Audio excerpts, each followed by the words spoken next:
Hi and welcome everybody. I hope that you can hear me now. Please let me know. Welcome to Blue Rock Talk with Connie Willis. Earth's most interesting conversations. Tonight is Bigfoot Friday. And Bigfoot Friday tonight meets Blue Rock Talk Bafflers. So before I move forward, I just want to get onto the chat and see if anybody can hear me and everything is okay. It's been a long time coming. I appreciate those of you that are still there and hanging on. Please pass it on to your other friends that were interested where they can find it. So I'm waiting to hear for someone to say that they do hear me. And then I'll move forward. We can hear you now. Yay! Before I move forward. Yay! Okay. Holy cow. This is what it's like to run a YouTube channel with some unique equipment and your talent. All right.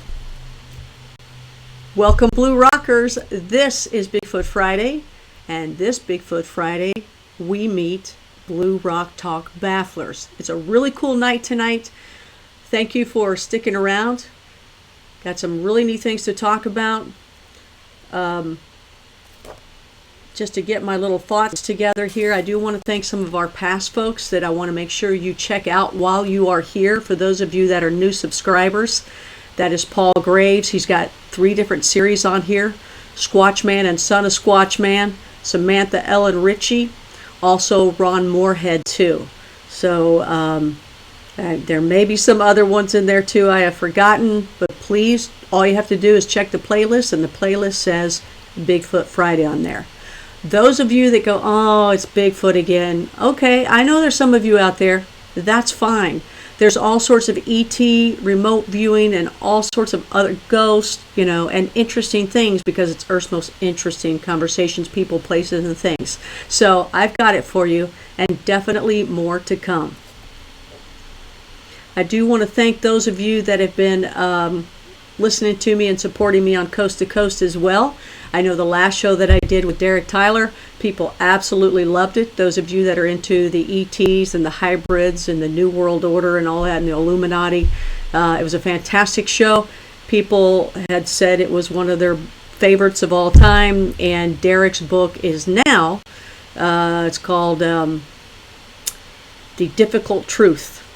Alien Contact, The Difficult Truth. And you can find the link below after this broadcast gets taped. He's already #1 on Amazon, so congratulations to him on that. The weeks before that, I was on with someone else on Coast to Coast, and you guys really, really supported that one as well. I got some really good emails. In fact, I'm going to pull some of them up. That's true, Kevin. Hello, Kevin. Thank you for helping me. You can never get enough Bigfoot. Okay, so I'm just going to pull up a couple things here. But before I do, I want to go ahead and bring this person on. Tonight is a big night because it's going to be a mind-blowing night. When we were on Coast to Coast, it was kind of the same thing. We did an experiment called, I guess on Coast we called it remote viewing experiment. And what happened is I took targets, I wrote them down, gave them to someone, actually Lori Williams' husband, Jim Williams. And Lori, who is our professional remote viewer and remote viewing instructor, friend of mine as well, and Blue Rocker, took those targets and she described them. Now these are esoteric targets. I'm going to talk more about that when I bring her on. But when I was on Coast to Coast and I brought her on, please know that that is where we launched the show. But the show has originated here on Blue Rock Talk years ago when I first took remote viewing classes. I was like, I got to do this. I got to do this one day. And here, years later, Lori Williams has agreed, and we're doing it. And I'm really excited about that. I don't know if I want to bring her on and embarrass her or not. I think I'll go ahead and do that. I'll embarrass her with the letters first of all. So if everybody can give a nice warm welcome to Lori Williams, remote professional remote viewer, remote viewing instructor, as well as a Blue Rocker. So welcome, Lori, to Blue Rock Talk. Bigfoot Friday meets Blue Rock Talk Bafflers. How are you? Oh, great. Thanks so much, Connie, for having me on tonight. I'm so excited to be here. I know. I can't believe it. Finally, we've done it, right? I mean, we talked about this years ago, of course, and we started, you were my teacher for Basic 101. Do you remember how many years ago that was? Oh, my gosh. I think I looked it up the other day. You did? I think it was wasn't it 2006, something like that? Yeah. It was way back. Yeah. I'm trying to think if I went to culinary. Yeah, I graduated culinary school at CIA. You graduated when you came. That's right. That's right. Because I remember after your class, of course, going to Lynn Buchanan's course, and back then you had to go to their homes, everybody. Now you can do it online, but Lynn, I was really excited because Lynn's kitchen has this incredible stove like you'd see at IHOP or something, right? Or Denny's or Waffle House. You know what I'm talking about, right? A professional stove. Oh, yeah. My gorgeous gosh. thing. Yeah. Oh. That was there when they bought the house, and it's a very expensive stove. Yeah, and I really wanted to cook on it, but then again, I thought, I just graduated. I've cooked for a year, 10 hours straight a day. I don't want to cook anymore unless it's just for me. But I hope Lynn Buchanan is also here with us. But this is Lori. Lori, tell me about, you go ahead and tell me a little bit about yourself, if you'd like. Well, Connie, interestingly, I was a missionary for about 20 years. Did missionary work, did a lot of social work, was a social worker. I was a missionary in South America for many years, and then I was a social worker in Texas for another 20 years. And now, I guess, is that right? Well, close to it anyway. And so now here I am. When I got into social work in Texas after coming back from South America, around that same time, I was really looking to try to reconcile belief systems with crazy stuff that happened to me my whole life. You know, seeing ghosts, having precognition, all that kind of stuff. And when you don't understand something, you know, we tend to fear that which we don't understand. So it was scary, it was spontaneous, it was uncontrolled, like the tail wagging the dog. And then I discovered remote viewing.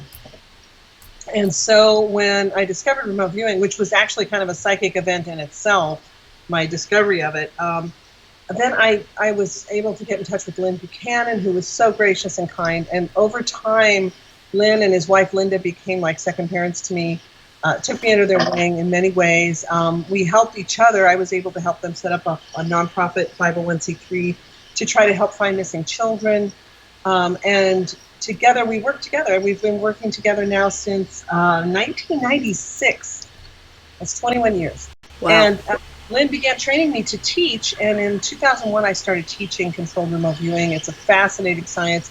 Since then, I've added a number of classes to my repertoire, I guess you could say. So now we teach actually 10 different courses altogether, but they're almost all of them are centered around remote viewing. Basic, intermediate, advanced. We also teach a healing class called Medical Applications. Right. We also teach a course in associative remote viewing, project management, monitoring, and wow. Also a course called CRV for professional viewers. And I hope that's all working out well for you. Yeah, it is. It's working out really well. I have a wonderful group of really dedicated students in my mentoring clubs.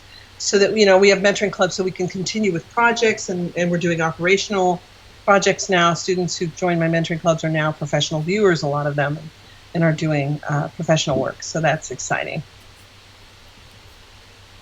And so we're really happy with that. And that's kind of my story, you know, in a really, really nutshell, a tiny nutshell. No, that's great. It's a great story. I'm just trying to fiddle around with this technical stuff, as you know. It's that's been the one problem with Blue Rock Talk is my engineering skills. So I just want to know with everybody too, if you get a 2-shot, are you okay hearing both Lori and I? If you guys can just give me a quick okay on that. Somebody can do that. It's really good because you get the instant feedback on YouTube. In my chat, and So people are helping out with this. The only problem is there is about a 30-second delay. So we put OK with a 2-shot. And see, what happens later is I edit this part out, and all is good. So you're still on camera, just so you'll know. Okay. I was thinking I should look it up on YouTube with my phone so I can see what everybody else is seeing. Because all I see is just you in your beautiful face. Oh, thank you. And I just see your beautiful face. So, all right. So I want to get back to, okay, so we talked about this for a while. We're finally able to do this. Remote viewing is an unbelievable science. I absolutely love it. And I would call it a science. Wouldn't you call it a science? Yeah, it's definitely a science. Controlled remote viewing is a science that really studies consciousness. I mean, and we are pioneering the frontiers of consciousness, which we know very little about. I mean, as humans, we know very little about consciousness. And actually, these sessions that we've done on Bigfoot have taught me quite a bit about all this stuff, taught me a lot about consciousness, things I hadn't even realized. And that's the great thing about controlled remote viewing, is that when you really dive in deep, it totally expands your horizon so much. When I first started remote viewing, my belief system, I guess you could call it my God box, was pretty tiny when you think about it. I mean, it was really pretty tiny and very, very simple, which is okay too. But I tell you, through remote view, I didn't ever think about aliens. I just never thought about aliens. I never thought about UFOs. I never thought about Bigfoot. I never thought about any of those things. But through different remote viewing sessions that I had been assigned and I was completely blind to when I started, working on them, I have discovered whole new dimensions, and it's really blown my God box wide open, and just really, it's just been quite amazing for me. So I've learned a lot about consciousness, and what controlled remote viewing is really is a study of consciousness, and it allows us to put thoughts into an organized fashion, kind of like having a drawer organizer for your brain. You know how we all have those drawer organizers with, those drawers with all the paper clips and toothpicks and rubber bands and things. You go to Walmart and you buy a little drawer organizer and you organize those things. What we're doing right now is we're organizing the conscious thoughts from the subconscious thoughts. We're setting up a dialogue between conscious and subconscious minds and helping them to form a partnership. And with that partnership, it's amazing, because then you can do so much when you form that friendship and that partnership. So that's really the goal in controlled remote viewing in many ways, is to get that partnership formed, because as a team, we can do so much together. Whereas most people walk around with just their conscious awareness, and the subconscious is like 99.9% of who you truly are. So this science was really developed in the U.S. military and at Stanford Research Institute with Hal Puthoff, famous physicists Hal Puthoff and Ingo Swann, working in conjunction with the father of remote viewing, Ingo Swann. And Ingo developed this wonderful set of structures. And, if you listen to some certain people that are well-respected in the field will say, oh, you can't learn this, you can't get any better. And that's totally not true. Right. I think, with all respect, I've now taught probably well over 1,000 students in very small classes every single month. And a lot of those students have continued with me for years now, and they are amazing. And of course they progress. I mean, saying that is like saying that if you go to learn karate, you're only going to be as good as you were the very first day when you were a white belt, as you are 20 years later after 20 years of experience and practice, daily practice. I mean, that's crazy. So, it's a wonderful science. Anybody can learn it, and it's just amazing. And I want to thank you for being here. Everybody, I want to take a quick break, and then we're going to come right back here with more Blue Rock Talk with Connie Willis. We're going to get in deep into the Bigfoot like we were talking about. So hang in there. Be right back.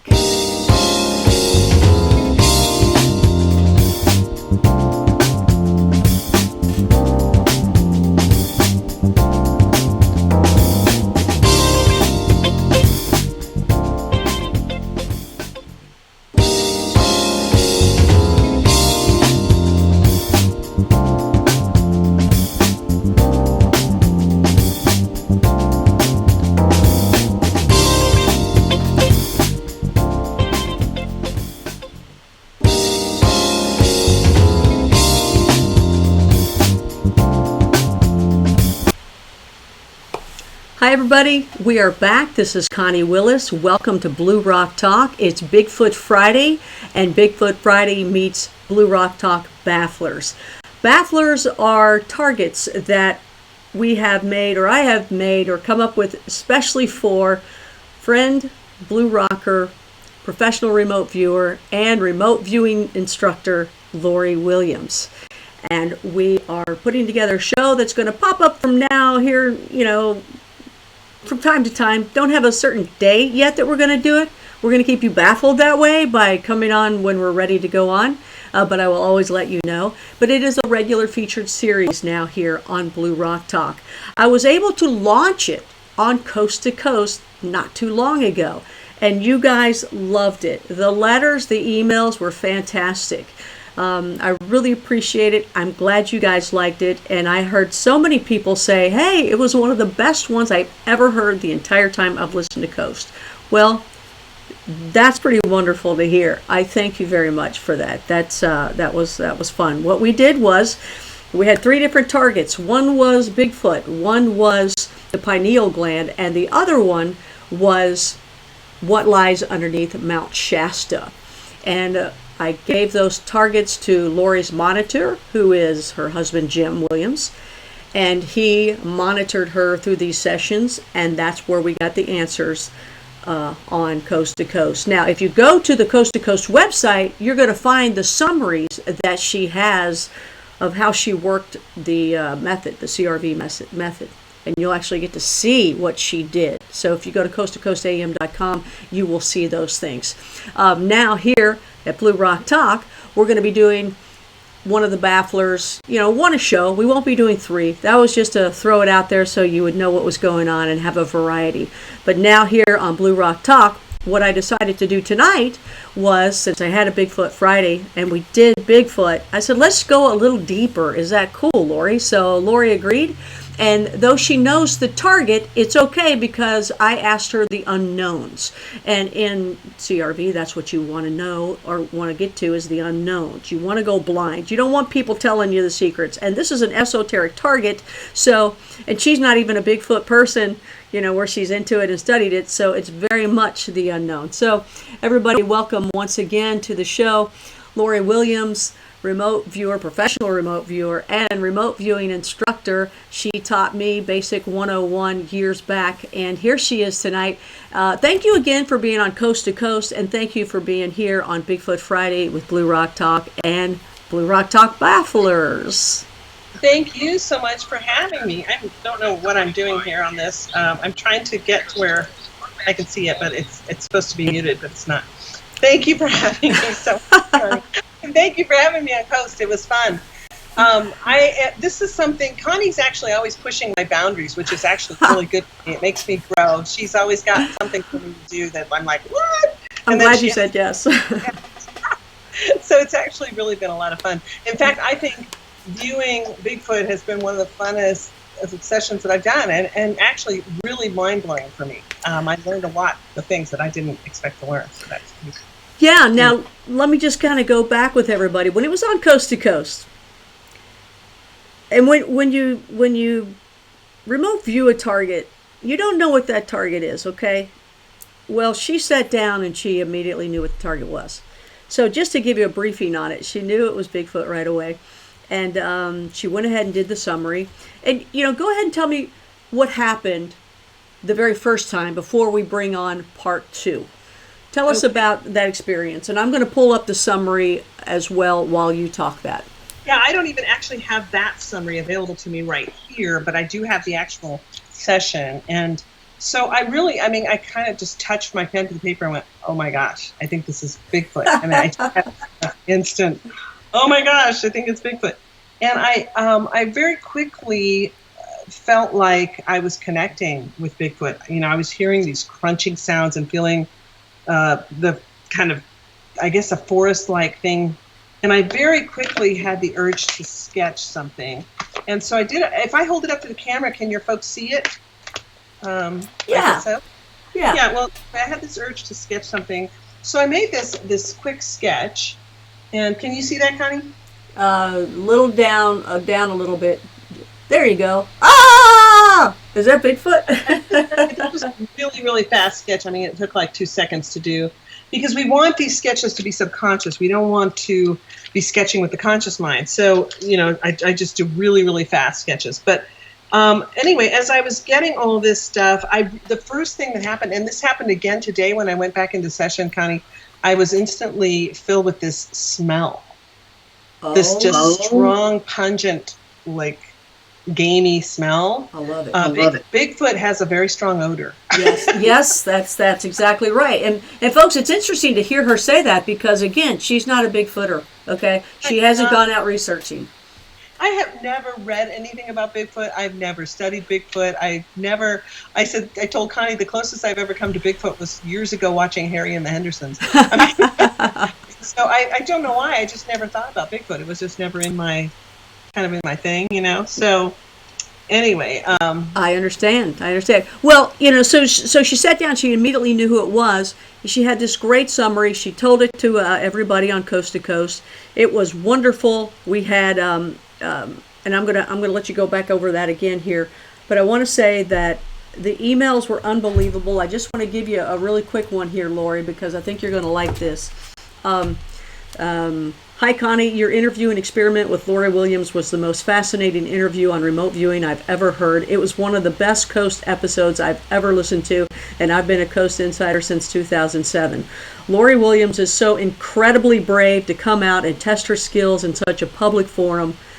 She nailed those targets. Her skill was outstanding. Your choices and targets were awesome. Brilliant even. Thank you. Those were targets only a real researcher would select. And I just want to say I got many of those. I know you did as well.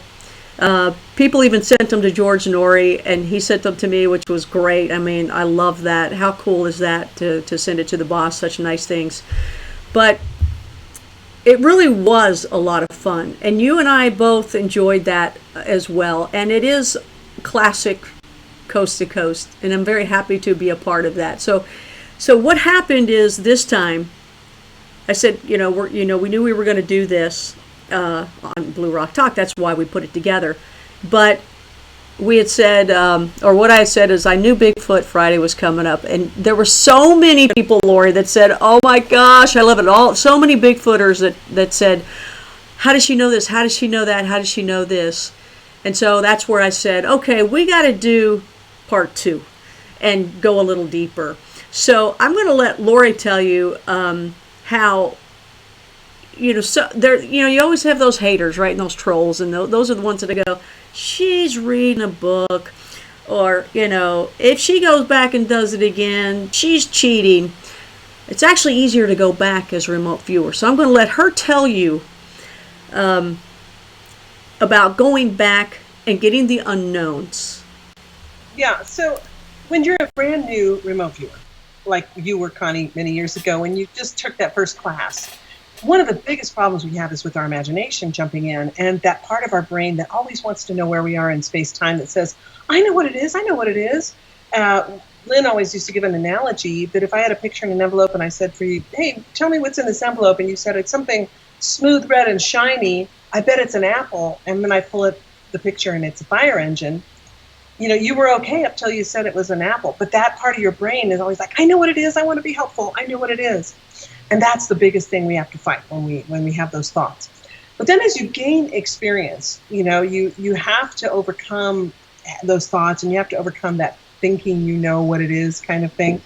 And so one of the biggest things about becoming more experienced, and now I've been doing this for 21 years, is that you have to learn to go for the unknown, because in real life, you're never going to be completely blind to anything. Somebody runs in and says, I lost my keys, can you help me find them? Or, hey, my dog's missing, or whatever. You're going to get polluted. Pollution is just a part of the deal. So one thing my mentor taught me was, when you know about something about the target, go for the unknown. And another thing is, how if you're going into the forest to look for Bigfoot maybe, if you are walking just on a path that's never been trodden before, it's going to be hard. You might have to have a machete. You might have to cut your way through to make a trail, right? Well, it's kind of the same way with remote viewing. The first time that you remote view something, it's like you're having to hack your way through creating a trail. But then the next time you walk on that same trail, it's so much easier because somebody's already walked through it. You've already walked through it. You've already hacked your way through. And so now, and then the more people that walk on a trail, the easier it gets, the wider the trail gets, the simpler it gets. It's the same thing in your brain. The more often you visit a target, the easier it becomes to view because you've worn a memory path to the target. And it's not only easier for you to view, it actually becomes easier for other people to view as well. Oh, now that part's interesting. I do remember Lynn telling me that before in the class. So why is it easier for someone else to view it? You know, years ago there was an experiment where they took 1,000 Americans who had zero knowledge of Mandarin Chinese. And they took these 1,000 Americans and they divided them into two groups, 500 and 500. And to group number one, they gave them a recording of a very well-known Chinese lullaby and asked them to memorize it. Group number two, they took that same lullaby and they kind of mixed up the rhyme and the meter and the syllables and all that, and they gave it to them and they asked them to memorize it. Group one was able to memorize it 20 times faster than group two. Now, why would that be? They're both memorizing sounds and music that they have no knowledge of. Why would it be that 500 people would do it 20 times faster? Well, the theory is it's because if 1 million or 1 billion Chinese already know that lullaby, it makes it easier for everyone to learn it because it's sort of like the knowledge is there and it's easier to tap in. And Lynn and I found over the years that even teaching CRB became easier and easier as people caught on quicker. The more people that learned it, the quicker people were catching on. And no, that was just our group. Our group was just really smart. That's all that was. Anyway, that's the theory behind that as to how it all works. Okay. Well, very quickly, folks, for those of you that are just joining us, you're listening to and watching Blue Rock Talk. This is Bigfoot Friday, and it meets Blue Rock Talk Bafflers tonight, a new featured series that you're going to be seeing here on Blue Rock Talk. Tonight, the target for remote viewing this baffler is Bigfoot, and it's take two if you happen to see or listen to Coast to Coast a couple weeks back. Okay, so just in like a sentence or two, remote viewing is basically getting your conscious and subconscious to talk to each other. Okay, so, and that's what remote viewing, controlled remote viewing, that's what you can learn to do, folks. Believe me, I'm advanced certified remote viewer. Doesn't mean I'm great, and I'm nowhere near Lori at all. But I've been able to do it. I know the protocols, I know the methods, and so I can definitely talk about it, ask questions, and say, Lori, man, you got to do this show with me. It's going to be fun. And then she later says, she challenges me, right? So this is basically, before we get into this is what I want to say. Okay, so one of the things that was always taught to us, now most people kind of followed my pathway, which is they took 101 with Lori, at least in my group years back. You would take Lori 101 because that's what was offered, and then you'd go to Lynn and take the rest of the courses. Now, Lynn's about to start some online training, and Lori's she's got them all and then some. Okay, so she can tell you about that a little later on, so that you guys can take her classes and her courses, and you can take them online and everything, as well as maybe showing up to her house at one point. We're going to talk about her house too. But, and I forgot where I was going with that, because I've got so much information to talk about. I'm so excited about this. But so anybody can do this. But one of the things that is always told is practice, practice, practice. Okay? And the better you get, of course, the better you're going to be. Now, that being said, there's some part of the method that people like me hate, and that is called a database. This database, though, is great, just for the reasons that Lynn will tell you, and just for the reasons that Lori will tell you. Then you know how good you are, what your accuracy rate is. And Lori is are you at 82 or 87? 87. 87% accuracy rate. That means that, she's pretty reliable up to 87%, right? So why that transfers and why that's important is because when you do an esoteric target, which is something that you may never ever get feedback on, you at least got like a pretty much 87% chance that she's going to be accurate on this. So, right. I say that right? Yeah, if we had, for example, let's say we have a viewer who is 95% accurate in colors. Wow. Because not only, so I have an overall accuracy rate of 87%, but then if you break that down into categories like colors, textures, temperatures, smells, sounds, tastes, shapes, patterns, positions, things like that, then let's say we have a viewer with a 95% accuracy rate in colors, and I know quite a few viewers who do have that. And that's based on a bunch of provable targets, like a photograph of a car or the blowing up of Mount St. Helens or whatever target they're viewing. You have provable stuff. You can get the feedback. You can actually see statistically how well they've done. Then if you have a viewer with that kind of statistic in colors, then you could ask them, describe the planet Nebulon in the galaxy of Xerxes or whatever. I'm making that up. But, you could ask them some esoteric question that you'll never get feedback on. And if they say, well, that planet is purple, you go, well, there's a 95% chance that that planet is purple. You see what I'm saying? That's because they have a track record, a proven track record. And otherwise, if you have people, that don't have any kind of track record who say, oh, I saw blah, blah, blah, you don't have anything to base it on. You can say, well, maybe they're right, maybe they're not. Yeah, and if you do have the database on that person and their accuracy rate is 23%, you're going to know, oh, okay, thanks for doing that. Right. Appreciate your work, buddy. So tell everybody the difference between a psychic and a remote viewer. Okay, so a psychic is a person who just is naturally gifted and who uses, when you say a psychic, I take it that that's a person who earns their living from being a psychic and, generally speaking, and True. Has a natural ability. And it might be Madame Minerva in the gypsy tent, you go see Madame Minerva and she says, you will meet the tall, dark, handsome stranger. I don't in any way mean to demean psychics. I've done psychic work myself. I've done psychic readings totally separate from remote viewing. Right. And I have a lot of students who are professional psychics, and I have great respect for them. Absolutely. But a psychic, Lynn used to say psychic is like the vacation and controlled remote viewing is the car that gets you there or takes you there. So for people who don't consider themselves natural psychics, then controlled remote viewing can teach you to take the ability that you naturally have inherent in every person and help you organize that information and separate pollution and imagination from true psychic perceptions, which is really handy.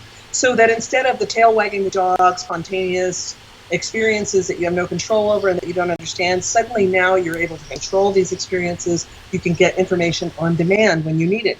And how would that affect your financial situation? How would that affect your relationships if you could get information on demand when you need it? That's the great thing about it, is that it can really, when you learn to use it in a practical way, it has a tremendous effect on your life, your finances, your relationships, your career. Anyway, so that's the difference between a psychic and a controlled remote viewer. A controlled remote viewer has disciplined themselves and learned how to use this. And yeah, it's I remember you guys saying as well, if you already are a psychic and you're doing great work, take these classes and you can hone in even better and have even more tools. And I think that's really cool. So for psychics out there that say, oh my gosh, where a lot of people say they're already remote viewers, but the remote viewing part of it is it is methodical. It is a protocol. You have paper and pencil, folks, so it's very different. And for those of you that are great psychics out there, please consider taking these courses and this is not an infomercial for her courses. It's just that it will hone you in and give you some really cool tools to do some really neat things. And I think, Lori, some of the neater things that I was never able to get to this point, and I know it's practice to do it, but I think where they were phase, I don't know what phase they might be, but where you could actually go into a vault and maybe read a letter that's in it. I mean, to read something. And most of you folks out there, that if you're in a dream, and if you want to wake up in a dream, read the newspaper headlines that's, sitting on the desk in front of you in your dream. If you start reading, it usually, this is just with me, Lori, when you read, it uses the other side of your brain, I guess, and then it wakes you up. So in remote viewing, to be able to read, to see anything, that's really unbelievable. And I know there's a tool to teach you how to do that. And I remember one of the things that you guys had told us to do is to look for like clocks in order to get, the old time, regular numbered clocks, not a digital clock, but a numbered clock, so that you can see where the hands are and get an idea of time in the area that you viewed, because it's easier to get that symbol as opposed to seeing 421 or something like that, right? Because then all of a sudden... Well, numbers are constructs and they're left brain things. But in reality, I mean, in controlled remote viewing, we don't teach you how to read documents in vaults. Alphanumerics are one of the more difficult things to do in ARV. But actually in ERV. Oh, is it? It's not associate? No, it's extended remote viewing. In extended remote viewing, you're in a hypnagogic state, and you actually you can see street signs, you can read things. It's amazing. Wow. And so in the CRV for Professional Viewers course, we actually teach people how to get into the ERV state and then incorporate that into the CRV structure. Oh, wow. See, I'm always being taught. Yeah, always a teacher. Always a teacher. It's really a great tool, though. It's a lot of fun, and it's a really good tool that you can use. I have to tell you one quick thing. You were talking about psychics versus remote viewers. We were offered the chance to work on this amazing archaeological project. And we had a team of 10 viewers and several monitors and 4 project managers to handle this massive project. And it was really exciting. And when I talked to the guy who asked us to do it, he said, "Oh yeah, I've worked with remote viewers. When we sent him the report, he called me up and he said, "Oh my God, I've never worked with remote viewers. I've worked with psychics, and now I know the difference." He said, "This report is so detailed, so amazing, so specific. It has charts, it has maps, it has GPS coordinates. It's got tons of detail. It's got diagrams and sketches." And it was just this very professional report that he received from us. And he was like, "I thought I'd worked with remote viewers, but the truth is I've never worked with remote viewers." And the psychics that I have among my students say that controlled remote viewing has amped up their psychic ability 400%. Yeah, so it is a definite benefit. It's a tool that psychics can use. And for those who feel like you don't have a psychic bone in your body, you've never had the kind of experience, don't worry. This class is designed for people like you. Yeah. Yeah, so. And it's a wonderful thing. So everybody, we're going to take a really quick break here, and then we're going to talk about briefly what happened on Coast to Coast and her original summary on Bigfoot. Just a really brief one, and then we're going to go deep into Bigfoot Take 2. All right, we'll be right back. You're watching Blue Rock Talk's Bigfoot Friday meets Blue Rock Talk Bafflers here on Blue Rock Talk.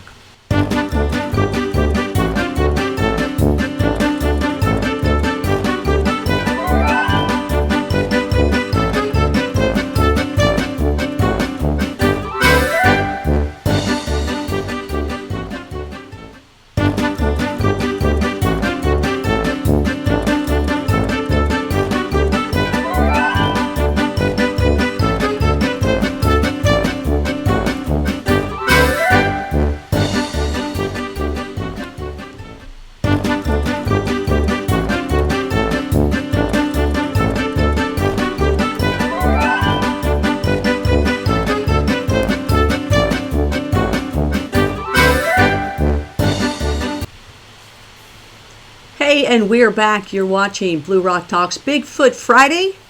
I'm Connie Willis, and this week on Bigfoot Friday, we meet Blue Rock Talk Bafflers, our new featured series that we'll be doing, and tonight is our first one. We're talking with remote viewer, professional remote viewer, and also she's an instructor of remote viewing. That is Lori Williams. Now, a couple of weeks back, a little bit of time ago on Coast to Coast, I interviewed her and gave her 3 targets, and one of those targets was Bigfoot, and she remote viewed it. She instantly knew it was Bigfoot before she even sat down. And that's how good she is. And she also knows a little bit about me. She probably knew, as soon as she knew it, I'm sure she went, oh, Connie, I knew she'd do something like that to me. But she went ahead and did the target because she looked for the unknowns. And can you briefly, Lori, go back to that summary and tell us about what you saw and what you experienced as a remote viewer with the target Bigfoot? Yeah, I was pretty shocked. Again, I don't know anything about Bigfoot, so I was, I was seeing this biped and seeing what looked like an animal, a tall biped animal.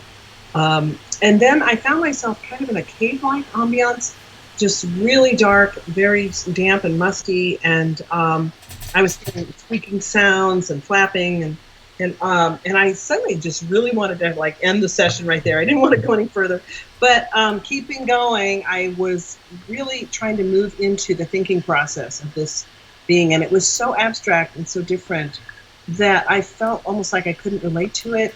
And then I was amazed to discover that this being was very intelligent, very cunning, really feels a need to hide. And then I was kind of getting this hunter-gatherer kind of sense about Bigfoot. And tall, thin, lanky, hairy, fast, quiet, subtle, doubting, alone, stealthy, really, really tall, and really stinky breath and big teeth. And so as I kept going, I was... I don't know, Lori. I think you described my last date. I don't know, I was really trying to figure out when Bigfoot had been around, since I felt like at first I was feeling like it originated on the planet at least 20 to 25,000 years ago. And I was asked to move to the reason they're here. And that's what really shocked me, was I found that they move back and forth through time portals that exist within these caves. And I was just shocked. And I thought that wasn't anything I expected. I expected to be describing Bigfoot. I didn't expect to be describing time portals. So when I was trying to find out how these time portals work and what were they doing, I was kind of like, why are you here? And then I felt as though at that point I was really connecting with the collective consciousness of that which is Bigfoot. And the answer was kind of like, why are you here? Why are any of us here? We didn't choose to be here. We weren't part of the decision making, right? Exactly. I think I'd like to be created right now. And so it was interesting because I suddenly identified with Bigfoot in the sense that they have families, they have partners and children, and they just want to live in peace and they're very peace loving. And so I was asked, how did you get here? Well, we were brought here. We share a different density. We're able to come and go through time-space portals. It's often not intentional and feels uncontrolled. We slip into other time frames, into the same space, which makes it look as though we disappear, but we find ourselves in a distant time. And this allows us to survive in hostile environments because we seem to slip away frequently. We also find abundant food for our plant diet. So what I understood from that was that they slip back and forth into different time slots. Since they live in forested areas, they usually slip into time backwards, like into the past. And then they escape predators. They find lush vegetation in which to hide and to eat. And then the question was, well, how do you feel about humans? And that humans are our natural enemy. We feel that humans are predators and savage. We're peace-loving. We originated genetically and physically in a very peaceful world, a peaceful dimension. And humans are very violent. They have a strong odor, which we find to be very unpleasant, which I found very humorous because here I was saying, they stink, and they stink. I love it. That's hilarious. They're very. They find that humans are very predatory and like to hunt us. And then they talked about this tendency to kind of go back and forth through time as being like the way that skunks have an odor defense and other animals have natural cloaking or camouflage defenses, that the Sasquatch or the Bigfoot ability to slip backwards and forwards through time is a natural defense. So I was asking, well, how do you move through time? And I was hearing, well, like other animals, our mechanism is triggered naturally to defend us. So we don't really understand the mechanism. Just as a rattler doesn't understand the mechanism of how venom comes through his fangs, we don't know through time, and the mechanism is triggered by fear. Because, for example, when a skunk sprays, I'm sure it doesn't think, well, should I spray? Should I not spray? I think I'll turn it on now. I'll turn it off. It's just a natural defense mechanism that happens. And that's what I understood from this. And when people hear me describing what I'm, in words, what I'm saying from Sasquatch, it's not that they were talking to me in words. It's more like I felt like I was connecting to this understanding, and then I was translating it into language, if that makes sense. Amazing. Then they said that love is the key to draw us together so we don't become separated from our loved ones in the vast expanse of time. Because, all of a sudden you think about them moving backwards and forwards spontaneously through time. How do they not get separated from their loved ones? And they said, well, love is a very powerful force, much like gravity. If you think of love not just as an emotion, but as a force like gravity, then the laws of gravity determine that which goes up must eventually come down, and at least on Earth. And the laws of love simply act as magnets or ties through time to bring us back with our loved ones. And we share a harmonic resonance or frequency that matches and then allows us to always find our familial beings. Now, I felt as though I was getting these answers from this group consciousness or the subconsciousness put into a language that I was able to understand. And when my monitor, Jim, asked me if there could be a biblical tie, because I believe that was one of your questions maybe, there was just like total silence, as though the group consciousness is totally unaware of what the Bible is. So there was no way to answer that. And then I was asking, what kind of lifespan do you have? And I heard 150 years. And then I think there was another question about orbs being related. And orbs, we were told, were separate beings, totally separate from Sasquatch, but they are also interdimensional beings. And so they're much more ethereal than Bigfoot. Bigfoot is more corporal. I mean, when Bigfoot is here, he is in a body. So, very interesting. Yeah, so that's the gist of it. There was also the question about, is there a message to humanity? And the answer is, we've existed on Earth for millions of years, and will continue here long after humanity ceases to exist on this planet. We're able to escape any disaster. Unlike humans, we're limited to one time-space package per lifetime. Therefore, humans should use their time package wisely and love rather than war. Enjoy your families and live in love. And that was the end of that session number 1. And that's amazing to hear that, because people that research, I've had my experiences, of course, and that's what gets you excited about it. I mean, I was like you. I never knew anything about Bigfoot. I was into all the other genres at the time, and, trying to connect the dots elsewhere. I had an opportunity to go Bigfooting with some people, and holy cow, the experiences started happening, and I was very blessed that way, where a lot of people, they have to go years and years and years and sometimes never find or hear anything.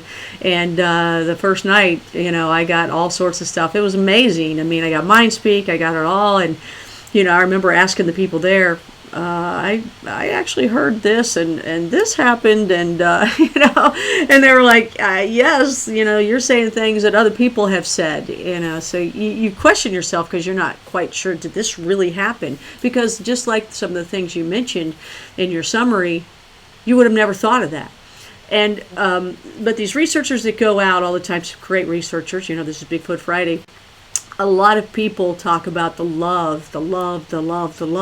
So for you to nail that is amazing. And also going in and out of time, dimension. Was it time or dimension, or is that the same thing?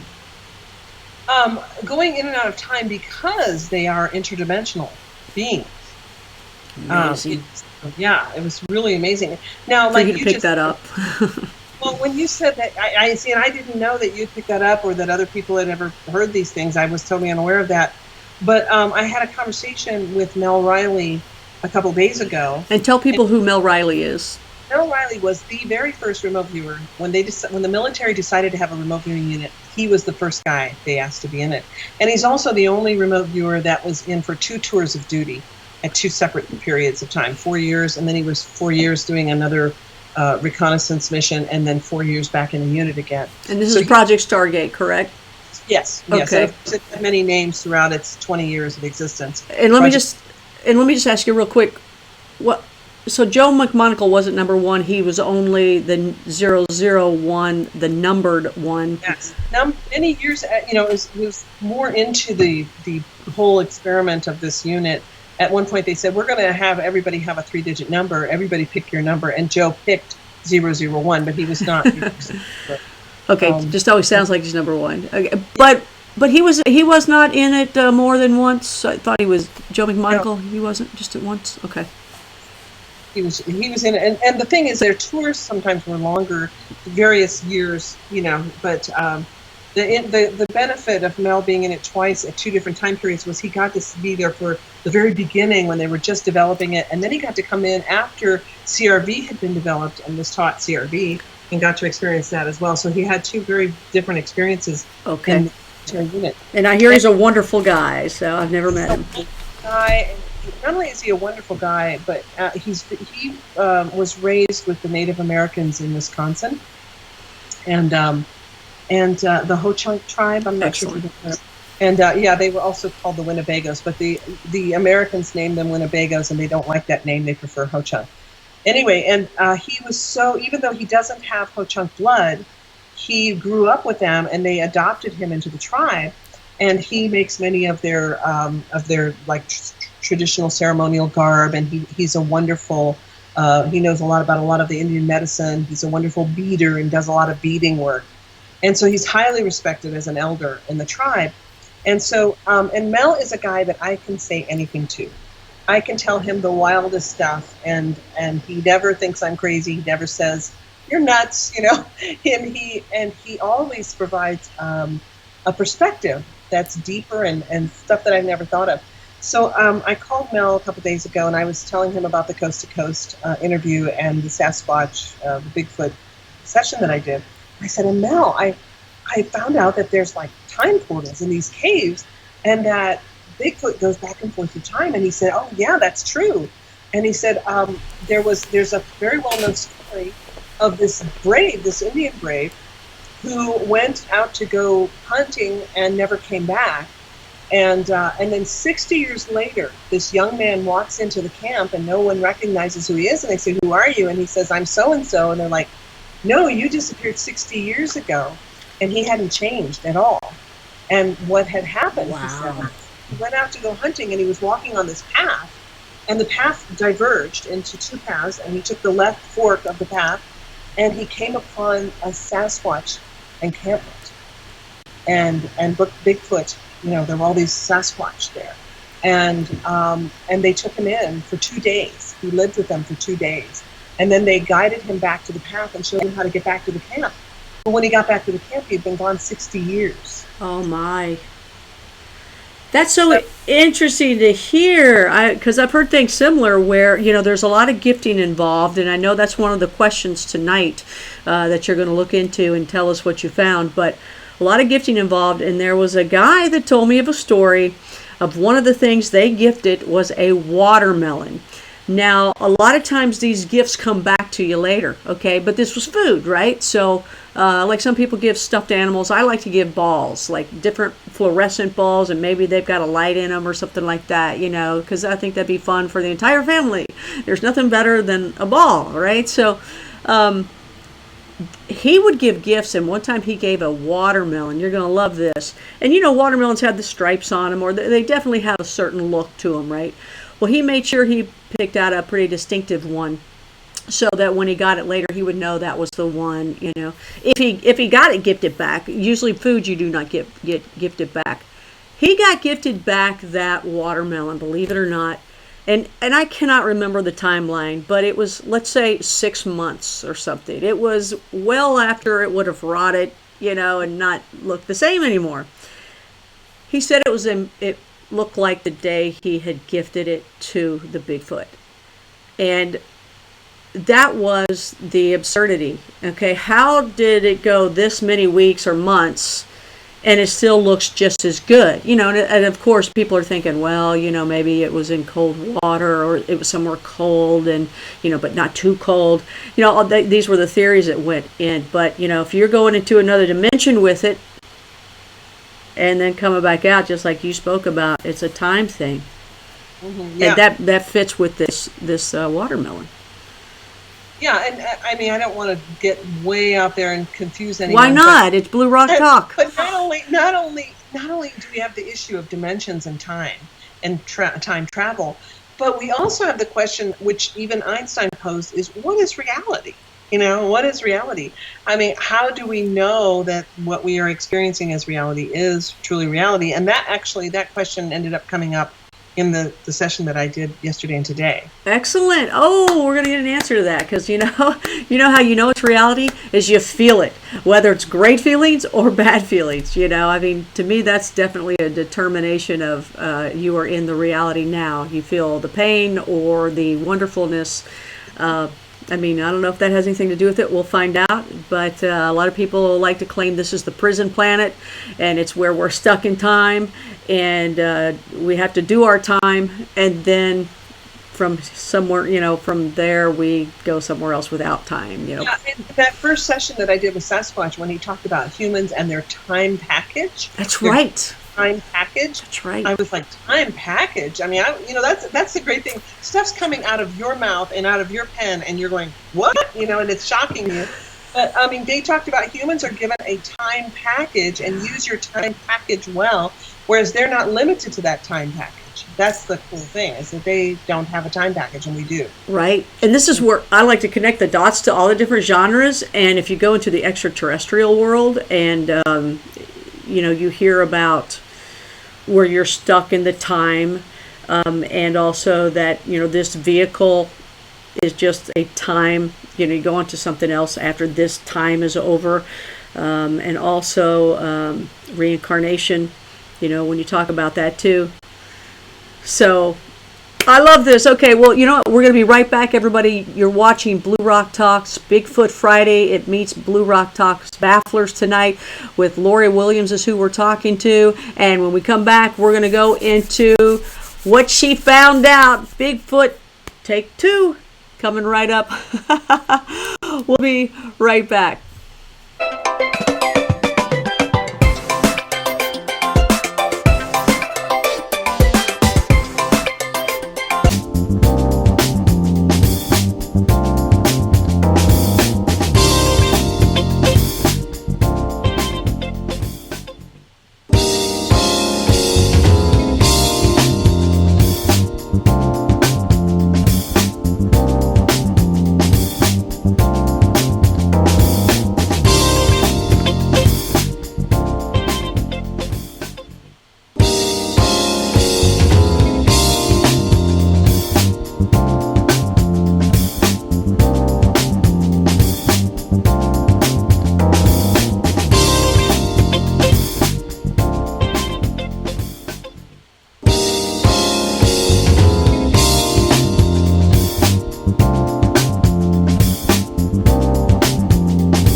Hi everybody, and welcome back to Blue Rock Talks Bigfoot Friday. I'm Connie Willis, and we are meeting Blue Rock Talks Bafflers tonight. We're combining the two.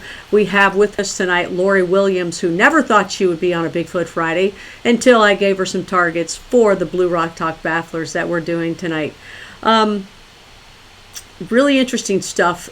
I know you guys are liking this, and I appreciate that you're here, your support for Coast to Coast with me there, as well as your support here. Please, while you are here, like, comment, and subscribe if you are not a subscriber.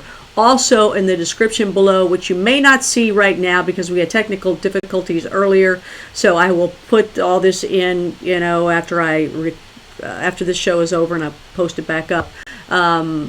I'd ask you to join the journey. That will have all my Instagram, my Twitter, links and everything else, Facebook, blah, blah, blah, all that stuff out there so that you can follow and know when something else cool happens. Blue Rock Talk is Earth's most interesting conversations, Earth's most interesting people, places, and things. And with this show, I'll be interviewing a lot of people. Of course, Bigfoot Fridays we have, but also this series here that is just beginning because Blue Rock Talk is very new, but this series, which is Blue Rock Talk Bafflers, where Lori will take esoteric targets and other interesting targets and remote view them for us and give us some answers that maybe we'll never find ourselves. And she has an 87% accuracy rate with remote viewing. So that's why this is so special. And so many other things that I'll be doing, live, taped, events that I don't even want to talk about right now because I don't want other people doing them. They're really going to be exciting. And more so, I really want them to be a surprise for you. So thank those of you that are supporting. Please, again, subscribe. And please share this with your other friends. So let's bring Lori back in and see if she's back from her, did you get a snack or go to the bathroom or hang out or have, anything like that. Little smooch, a little Jim back there. Are you at your office now, right? So Jim's not even there. I'm at my office, and I'm alone. She's alone. But I had to go back to the back of the building and close the door. Oh, yes. Do that. Especially, you're talking Bigfoot here. So this is great. Again, Lori is not a Bigfooter at all. And for her to come up with the things that she came up with, absolutely remarkable. That is the power of remote viewing. Again, her summary, if you'd like to see it from the show on Coast to Coast, what we were just talking about, please go to coasttocoastam.com. You will see the summary. Just, do that little search thing. I'll be able to put them up somewhere too as well with Blue Rock Talk. And I'm sure that, Lori, you've got them up somewhere or can put them up on your website somewhere. Putting them up on my website as well. Okay, great. Yes, and www.intuitivespecialist.com with an S at the end of specialist. Yeah, I know. Sometimes I'm like, is there an S there or not an S there? There's an S there. There's an S there. There's an S there. Imprint. That's right. Okay.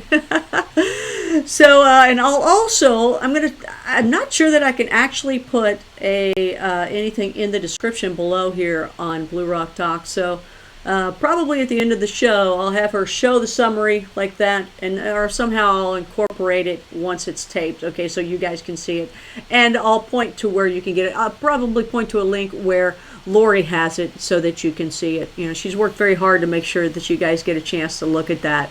So, and we appreciate that. I just have to talk to my web person and get these put up as PDFs on my website.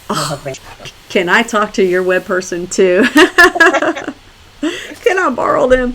Okay, so without further ado, let's go ahead and do this. All right, the target, Bigfoot. Take two. So I asked many questions. I threw them at Jim, her husband, who monitored it. Lori goes in blind with this, so though she knew it was going to be Bigfoot. So go ahead, and I'll let you, through Lori's summarization of it, she will be throwing in the questions that I ask as she does it because she'll be answering them. So the floor is yours, and I'm very excited to hear what you have learned. Thank you. Diving in, Jim is a very quiet man. He is an excellent monitor for that reason because in fact, sometimes he even falls asleep. He dozes off, but he's very quiet. And I can see it. I can see it. I'm going big guns, and I look over, and he's like, so when I jump in, usually though, what he does is he just lets me run with it. He doesn't interject anything unless I ask for help, or if I say, for example, I'm kind of stuck. Can you, he'll say, okay, well, how about colors, textures, temperatures, smells, sounds, taste? He gives generic words like that. But some people might question, well, what does Jim do? What's his purpose there? And really, his purpose is to give me start and end times, to give me page numbers so I can keep up track with what pages I'm on. And then if I say, okay, I'm kind of, is there anything you want to know? He might say, well, move to, you said something such and such, move to that thing and describe it or whatever. And so his job is to be very neutral. He's not to give anything away with his facial expressions or anything. And I don't even usually look at him while I'm viewing anyway. I'm very absorbed with the targets. So again, after appearing on Coast to Coast and Connie asked me to return to Bigfoot. And this is the summary of my findings. And it really, this information got so wild, it surprised me. And a lot of it, the thing about this particular session was that a lot of it was over my head, scientifically, I think, or however you want to describe it. It made me feel as though my intelligence level might not be high enough to really even understand the full meaning of this at this time. But I'm hoping that over time, we'll all gain an understanding of these amazing, wise creatures. So I started out with Bigfoot before the Coast to Coast show, thinking Bigfoot was just like a big monkey. And I ended really realizing that Bigfoot is an amazingly wise, interdimensional being. So when you see this report online, you're going to notice that some things are in quotation marks and some things are in parentheses. The things in parentheses are notes or things that my monitor was asking me. The things in quotation marks are sometimes just sentences or words that came to me that I felt like they were so outside of everything else I was getting at that I had to put them in quotation marks. So again, as I began the session, I was overwhelmed with a very pungent odor, a very strong smell, and I had the sense of being in the presence of a very ancient, wise being. There's this sense of timelessness. And I was so curious to know more. And then I heard the words, a wisdom you wouldn't understand, that just came to me. And Bigfoot, or Sasquatch as I prefer to call him, is very tall and walks with a hulking, lumbering sort of gait. Up and down through the trees and the brush and the densely forested areas is where they walk. And I came to understand that these creatures love to live in humid, moist, densely forested habitats. They tend to be more concentrated in areas that have caves, like Kentucky and Tennessee. Connie's in the perfect spot for Bigfoot, I think. And they're amazingly quiet for something so large. I feel very humble in their presence, and as though they are quite superior to me. And one in particular felt very wise to me, like a wise old master of some sort. And this particular Sasquatch was saddened and quite serious. So then I was asked to move to an activity, like a common activity. And I could see one of the Sasquatch making something with his hands, and it appeared to be a sort of a box, like woven with tree bark and twigs. It was square on the top. It was coming to a point at the bottom. And this receptacle can be used to gather berries or grubs or other food. And the box was beige colored, rough textured, splintery, rough hewn, sharp edged, and rather flimsy. And I could see that the Sasquatch was quite engaged and focused as he was weaving it together. I could see that Sasquatch families gather in caves frequently, and they often sleep in caves. They enjoy the cool dampness and the protection that they find there. The female Sasquatch gives birth to the young and breastfeeds them. She's large and lightning fast as she moves through the forest. Her breasts, large, dark, and surrounded by hair, hang low on her upper abdomen, and I sensed her power and protective nature. And as I moved to their way of life, I could sense that they stay in the thickness of forested areas for two reasons. One, these areas cover and protect them. And two, these areas contain and hide the caves that the Sasquatch depend on. They stay near the caves found in these areas, which is where the time portals exist. The doorway centers in the backs of the caves. The doorway centers in the back of the cave, but the portals occasionally appear out in the open areas as well. I think that's why that Native American person was able to kind of have that experience out in the middle of the forest. You know, it wasn't in the back of a cave. It happened right on a pathway. But I was getting that all of the time portals are connected. So that's when my monitor asked, move to how the portals are connected and describe. Excellent. And so I was getting, well, the portals are part of a large network. This network is much like a spider's web, but it's a web of light. It's energetic, made of light energy. This is a giant web that's connecting all these portals, and it's made of light energy. So in other words, it's not tangible. You can't touch the web, but they're all connected to this invisible web of light energy. And the portals, the portals are connected through time and space. And then I heard this strange sentence that I put in quotation marks. It said, they're connected like schools of fish. I was like, what? They're connected like schools of fish? I drew this picture of these. I tried to draw a picture of this web of light. Oh, hold on here. Let me get a closer shot as well. Can you move it up and to your left, probably? Up and to your right. Oh, there you go. Oh, wow. Okay. Pull back just a tiny bit just so people can get a better shot. Now pull it up a little. Interesting. Okay. Those are fish? No. Those are not fish. This is the web of light. That's what you got. This is the web of light, yes. And then, and so now if you look, you can see that there's a number 1 right here. Right. And then that number 1 is where there was a light luminance. It was bright and beautiful, gorgeous. I really liked it. And I could sense they were trying to pass understanding to me. And this is a physical representation of something that's intangible. And I heard the words, not of your understanding. Oh, oh my gosh, it's way over my head. I love it. It's connected through time and space, through energy, through light energy. I can't really explain it, but then I asked, well, what is light energy? And I heard the word waves. So then number 2, which is kind of closer to the center here, where you can kind of see the spirally thing right in the middle. Right. Number 2, it was spiraling and downward, and it represented a time-space interdimensional portal. So then my monitor said, move to the like a school of fish and describe. So I asked the question, how is this connection like a school of fish? Because that seems so abstract. And what I heard was fish are connected through a common consciousness, what you would call a group consciousness. And that's how when you see schools of fish, they move like this, and they all move in unison, like this, with their back and forth. Absolutely. And this web connection is group consciousness. It's very much like the connections within the human brain. Okay, so now everybody's going to have to really pay attention to this part because it gets deep. Okay, guys. So these connections, this time-space portal, this web of light energy, it's very much like the connections within the human brain, like synapses.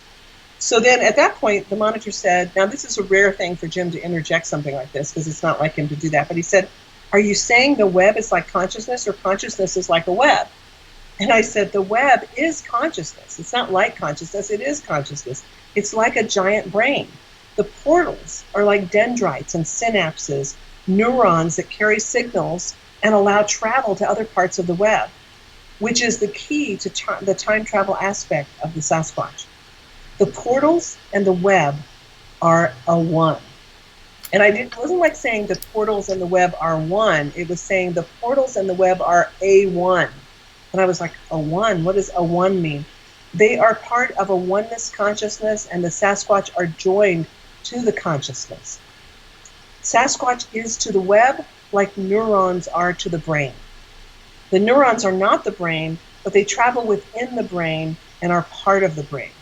So I'm glad you're recording this, Connie, because people are going to need to listen to this more than once to get it. Because I was saying it with my mouth and writing it down, and I wasn't getting it. I was just like, this is so deep, I'm not even understanding it. But it was saying that the Sasquatch are all interconnected like the school of fish. They have a group consciousness within the greater consciousness. And the portals are openings in the consciousness. They are not the consciousness itself. The web is the consciousness, and the portals are openings in the consciousness. And it's all part of a bigger picture. The web of consciousness, which is light energy, with openings that we call portals, are like doorways to hallways made of light. Again, let's say that again. They're like doorways to hallways made of light. So the Sasquatch are like the neurons that can travel on the web of light through the portals, through the doorways, down the hallways, and they are like chutes and ladders, and that made me laugh. One letter I got said that when he read that I said that the pineal gland was like a Vicks cough, one of the old Vicks cough drops, he said it made him laugh. Well, it made me laugh when he said it's like the game Chutes and Ladders. You remember that game? Yeah, absolutely. Who's the one that said Chutes and Ladders? All of a sudden, well, was just getting this. What you were getting, Chutes and Ladders. Yeah, it just said it's like down the hallways, and all of a sudden it's like chutes and ladders. One hallway leads to a chute, which suddenly drops Sasquatch into a new location in time. It was like a P7? Was that kind of like a P7? Yeah, it's kind of like a P7, like it was like chutes and ladders, and it was showing that one hallway leads to kind of like, if you try to, see, this is all intangible stuff, and they're trying to help us understand it from our point of view. So he's saying it's almost like as you're in this interconnected web a portal is almost like a chute that shoots you into another time frame, like in the game Chutes and Ladder. So the monitor said, can anyone use these portals, or do you have to be of a certain consciousness to utilize them? And then I got the web controls who uses it. There's a feeling of destiny involved. The web is like God consciousness.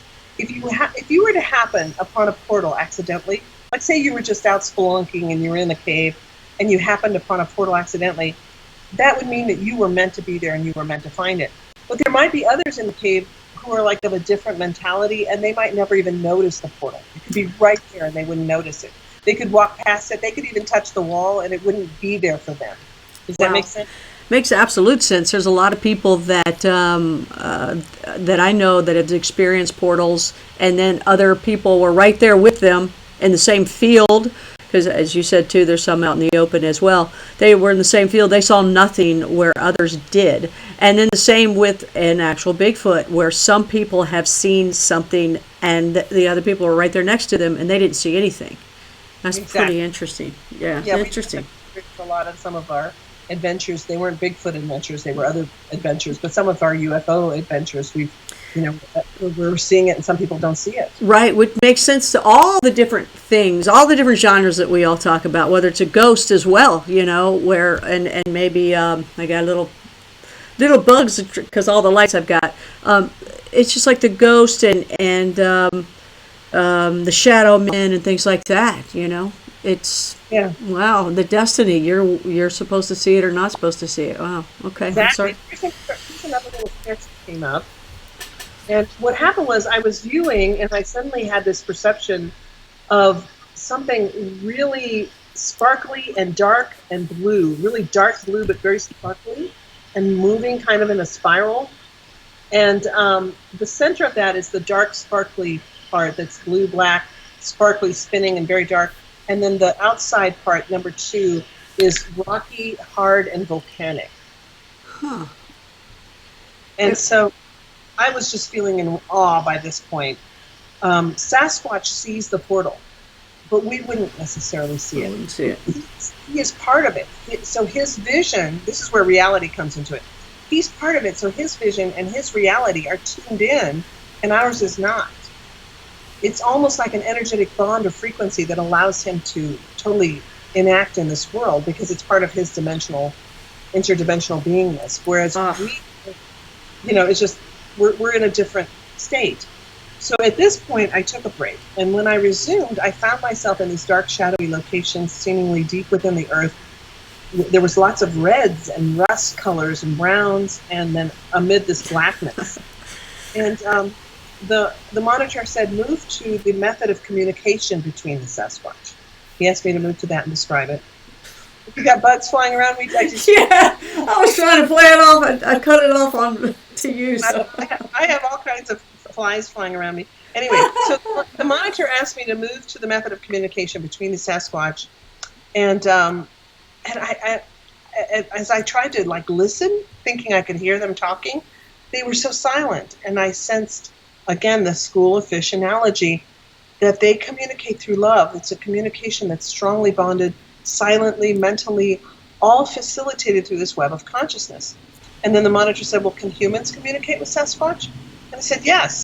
Humans are on a different level, on separate frequencies, so it requires a lot of tuning in on our part.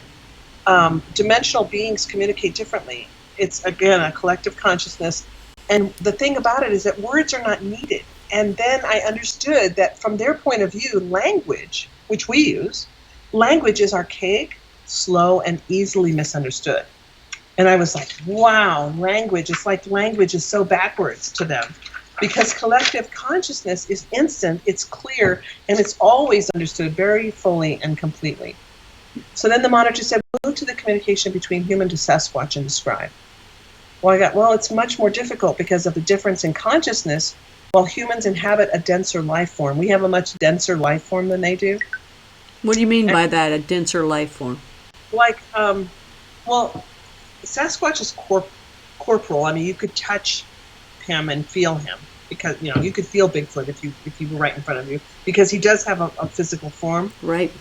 Because he moves interdimensionally, his form is less dense than ours and is able to, quickly move to another time frame. Whereas we're pretty dense. I'm denser than I used to be.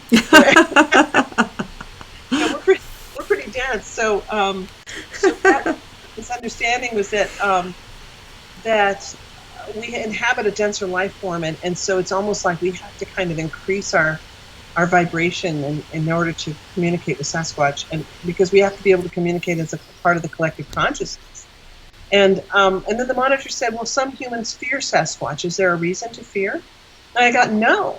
Sasquatch is gentle and really just wants to be left alone. And they were here first. They regard humans as a dangerous species that they prefer to avoid. And some humans who are more highly evolved, I thought this was interesting, that some humans who are more highly evolved may achieve a connection, a sort of plugging into the collective. And this can be achieved through meditation, through remote viewing, through other forms of intuitive arts. You go, girl. You're one of those. I got that. The Sasquatch Cheers. know. Thank you.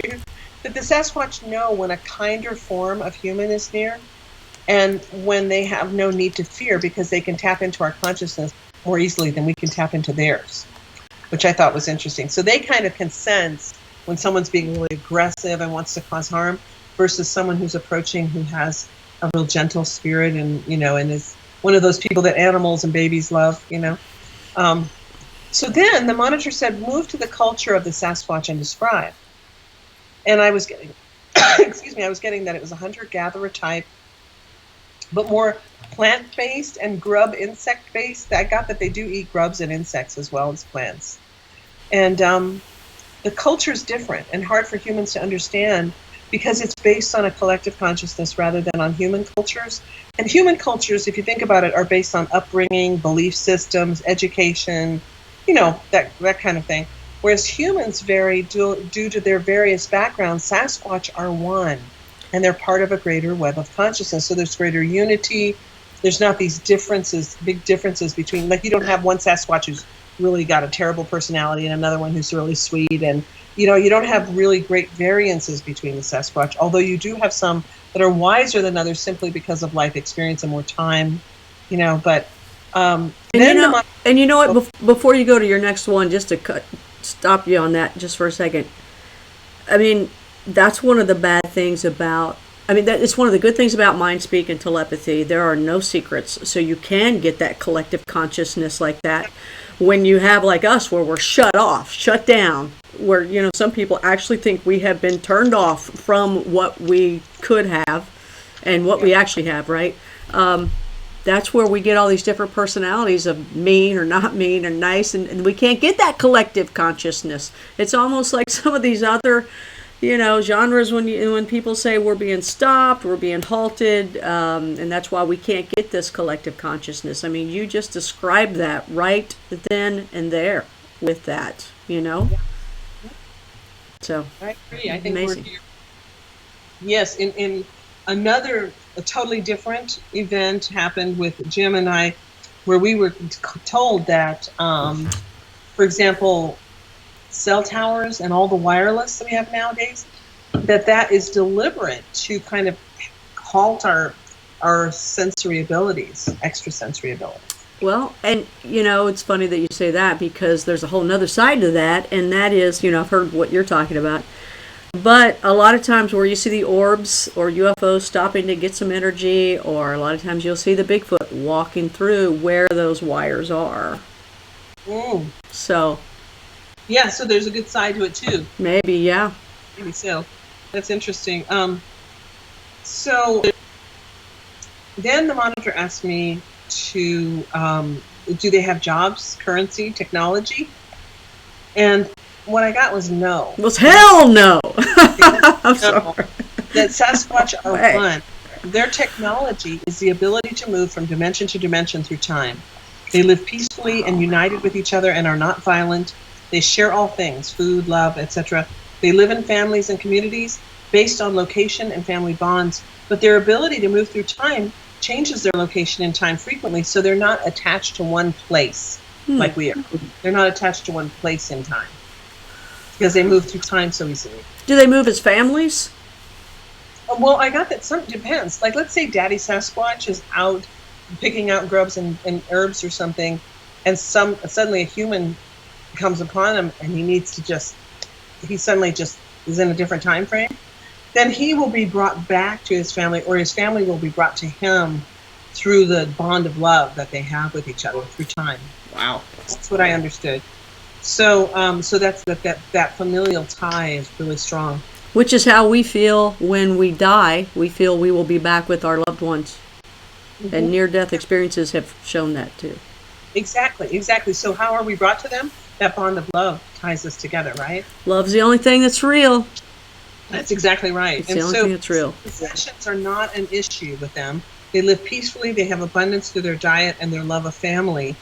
And they have no concept of a God, because they feel very connected to the one that they are part of, that they're part of this oneness. And that's kind of the God. The God. Them. Yeah, they don't really think of it like God, like we think of God in a religious sense or things like that. Then the monitor asked me to move to glyphs. I had never heard of glyphs. Move to glyphs and describe.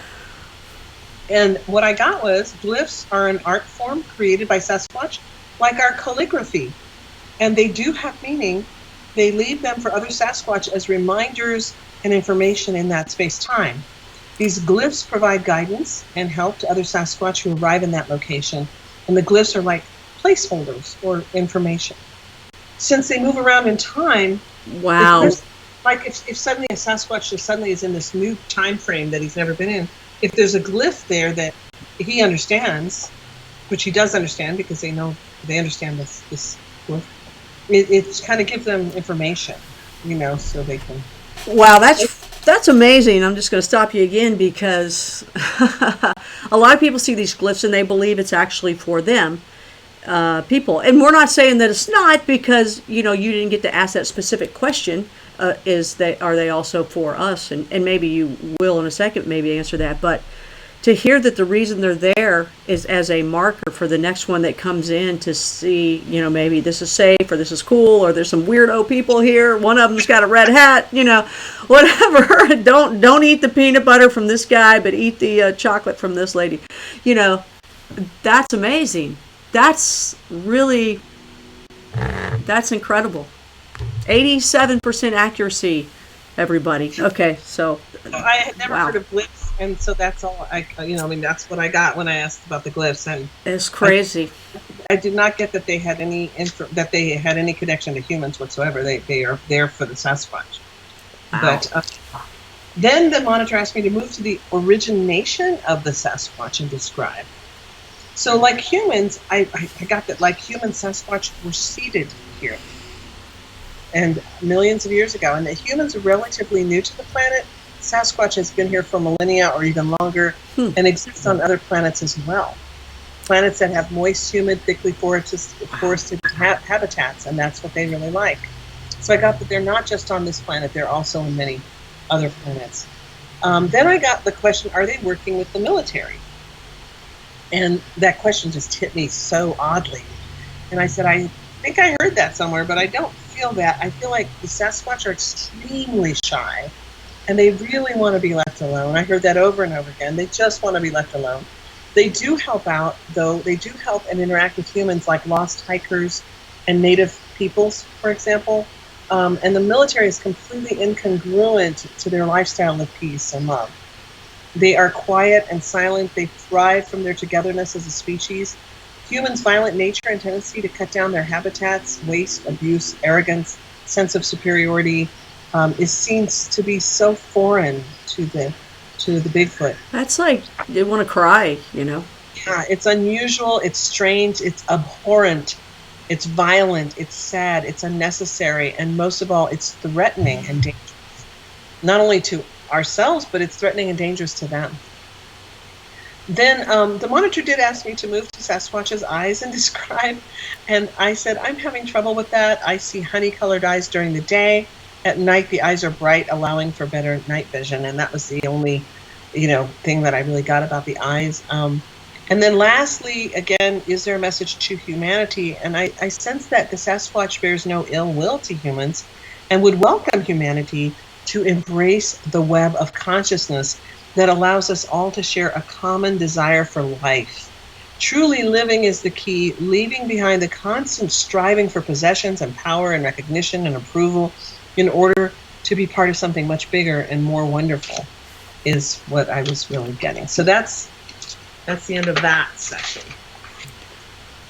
on Sasquatch. I don't know if I got all the questions answered. Oh, I was ready for some more. I tell you, that's wonderful stuff. Holy cow. I mean, here you know nothing about them, and you did, 2 different sets of sessions for us, and wow, you nailed so many different things that people go out and have learned, took them decades to learn, and or to theorize even. So I know you have no idea, and you said that you didn't really think anything of it before, bad or good, and here you are nailing things. And giving answers to some of the things. It makes sense, Again, you remote viewed it. You have an 87% accuracy. We may never know those answers, but I'm going to tell you, they meld in and fit right in with the things that people like me have experienced and other people have experienced and we've shared. And you've got some really great ideas or resolutions or answers or, new theories for people to think about. But how did you feel? I have to confess that before, like when you would talk about Bigfoot Friday and stuff, I mean, I didn't laugh like ha ha ha, but I always looked at it kind of humorously because I guess I didn't believe in Bigfoot. I mean, I didn't really think about it, but I don't think, it was sort of like fairies or something. I just never really thought about Bigfoot or fairies or do I believe in them, do I not? But I think I didn't because if somebody came up and really pressed me, do you believe in Bigfoot? I probably would have said no, but. Now I definitely do. I mean, I've had this experience that's so deep and, was so such a melding of the minds that I realized I totally believe in Bigfoot now, whereas I totally didn't before, which is kind of an interesting phenomena. And it happens frequently with remote viewing. I remember calling Lynn one time because I was totally not into UFOs or any of that kind of stuff. And when I encountered my first alien in a remote viewing session, I called Lynn and I said, Lynn, this session is really pushing the boundaries of my belief system. And he laughed and said, yeah, remote viewing will do that.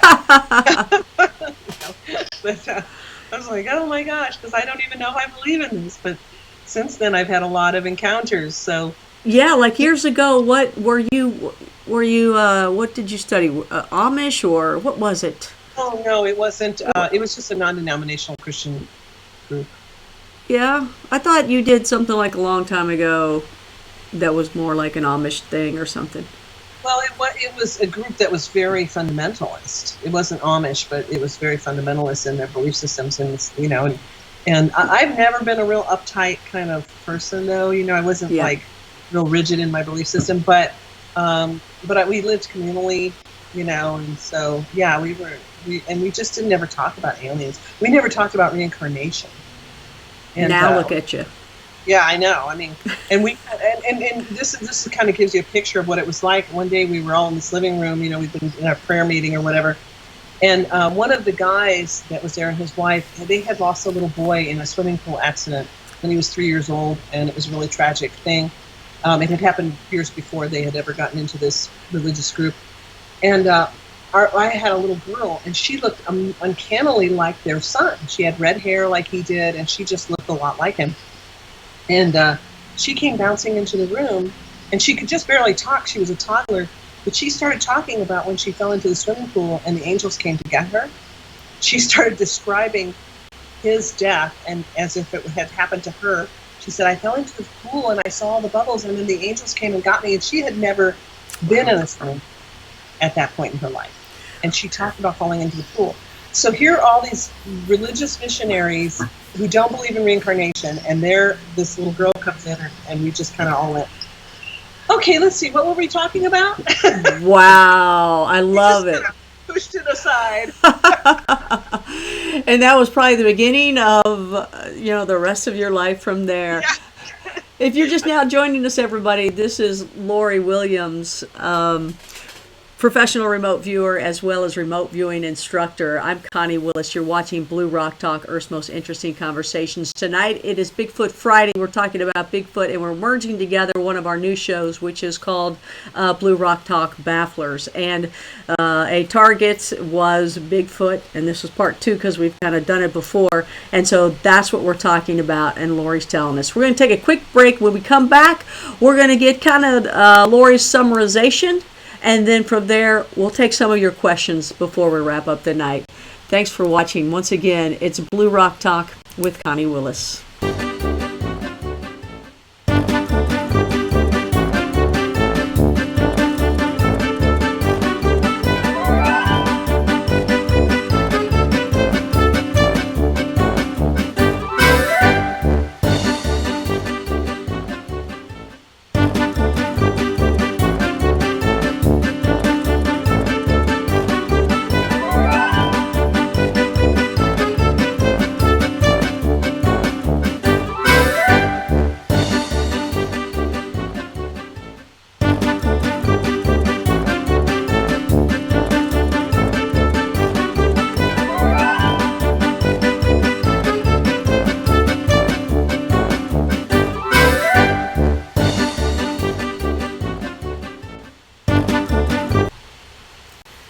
Hi everybody, welcome back to Blue Rock Talk with Connie Willis. This is Bigfoot Friday, and tonight on Bigfoot Friday we talk about remote viewing target of Bigfoot. This is our take 2 of Bigfoot, and basically what we're doing is we're combining tonight's show with our remote viewer, Lori Williams, with a new show that's coming out called Blue Rock Talk Bafflers, where I will give her an esoteric target or some interesting target of some sort, and she will remote view it and tell us what she's found. And we've done that again, tonight with the Bigfoot. That's why we're doing it on Bigfoot Friday. And we have found some interesting things. So let's bring Lori back in and ask her just a summary, Lori, of this second session. And if you need to combine the first session too, that's fine too. Your first time of doing it. What'd you think? I mean, I got to tell you, first of all, you don't even know what it is. You didn't know it was Bigfoot, but you had no idea you were going to go into this portal and time and all that. Holy cow. Just overall, what do you think? I am just totally blown away. This has been an eye-opening experience for me so much because, like I said, I didn't even know if I believed in Bigfoot. It wasn't anything I really pondered very deeply, but I just never thought about it. It was sort of like, I've got other fish to fry than thinking about some mythical creature named Bigfoot. Speaking of fish. Yeah, this session, not only this one, but the one before, really, I felt like I stepped in a flow, like a river, in a flow of consciousness and connected with the group consciousness that is Sasquatch or Bigfoot, and that it was really mind-blowing to me to realize that there are these beings and that they are so wise and that they are so loving. Love is a huge thing in their group consciousness, and that these portals are all part of a big web of consciousness. Not, when you think of a portal, you think of a physical hole, for example, or a physical doorway. And when you're talking about something that really humans have no ability to conceive of, a time portal that is part of a web of consciousness. And you're like, well, no, consciousness is one thing, portals are something else. No, these portals are openings in consciousness, and they're part of a big web of consciousness, and that Sasquatch or Bigfoot is part of that consciousness, and that's how they communicate. That's how they live, and they move back and forth as a defense mechanism. And it's so amazing to me because I felt almost as though I was being shown that humans could be part of that too if they really wanted to be. That if you could tune in and you could be part of that consciousness. And you said that through meditation you could, right? Is that what they had said to you, I guess? What I came to understand was that, again, this wasn't with language because they don't communicate in language, which they said was very archaic. Mind speak. Yeah, this was very much of a mental telepathy type thing. But what I really did feel was that I came to understand that love isn't just an emotion. That love is an actual force like gravity. It's powerful. And just like gravity is a force, love is a force, and that it can bind people through time, space, so that, as you mentioned, we can reconnect with loved ones after we die and that sort of thing. And I believe that once we die, we do become part of this group consciousness. Wow. All beings are tied to this group consciousness in some way. Without a doubt. It's so good to hear these kinds of things, when you thought these or found them out along the way yourself. At least I know I have along the way. One of the things you said that I found unique as well is, and we'll talk about this and then we'll take some questions from some people before we go. So make sure you guys get your questions together. Don't throw them all up now because I won't see them. They'll be rotated too high in the chats, folks. One of the neat things is the very first time I went somewhere where I knew that they were, which is always great to go where they already are instead of going out and looking for them. Going to somebody's hotspot. I didn't even know they were around. I didn't see them, smell them, whatever. But I got this sense, and and it's like this message comes to you. It's not words, but it's there. You get the message, and it was that they were highly intelligent. I knew immediately. I knew that. And I said it out loud. I said, "Oh my gosh, they're highly intelligent and they're everywhere." That was the first thought ever that I had seen, and it happened in the day. And then later that night, I got some physical attention from them. But they are highly intelligent and they're everywhere. And you said something too where you felt this higher-ness. Yes, that they are vastly superior. And that's so funny because, I guess because of Harry and the Hendersons and that type of thing in our folklore, Harry and the Hendersons makes fun of Bigfoot, really, essentially, and makes a kind of a goofy guy. Well, actually, watch it again with what you've learned, and you're going to find out that whoever did that film, they knew Bigfoot. Okay, yeah, because I have a very vague memory of Harry and the Hendersons. I must have seen it when I was, I don't know, many when it first came out many years ago. Yep. But I felt like it was, my takeaway at that point in time was that, it was this goofy monkey-like guy, dressed, or a guy in a monkey suit, and I was so surprised. Exactly, yeah, exactly. I felt so amazed and so humbled by their superiority. Really, vastly more intelligent, vastly more advanced in many ways, and yet living this life.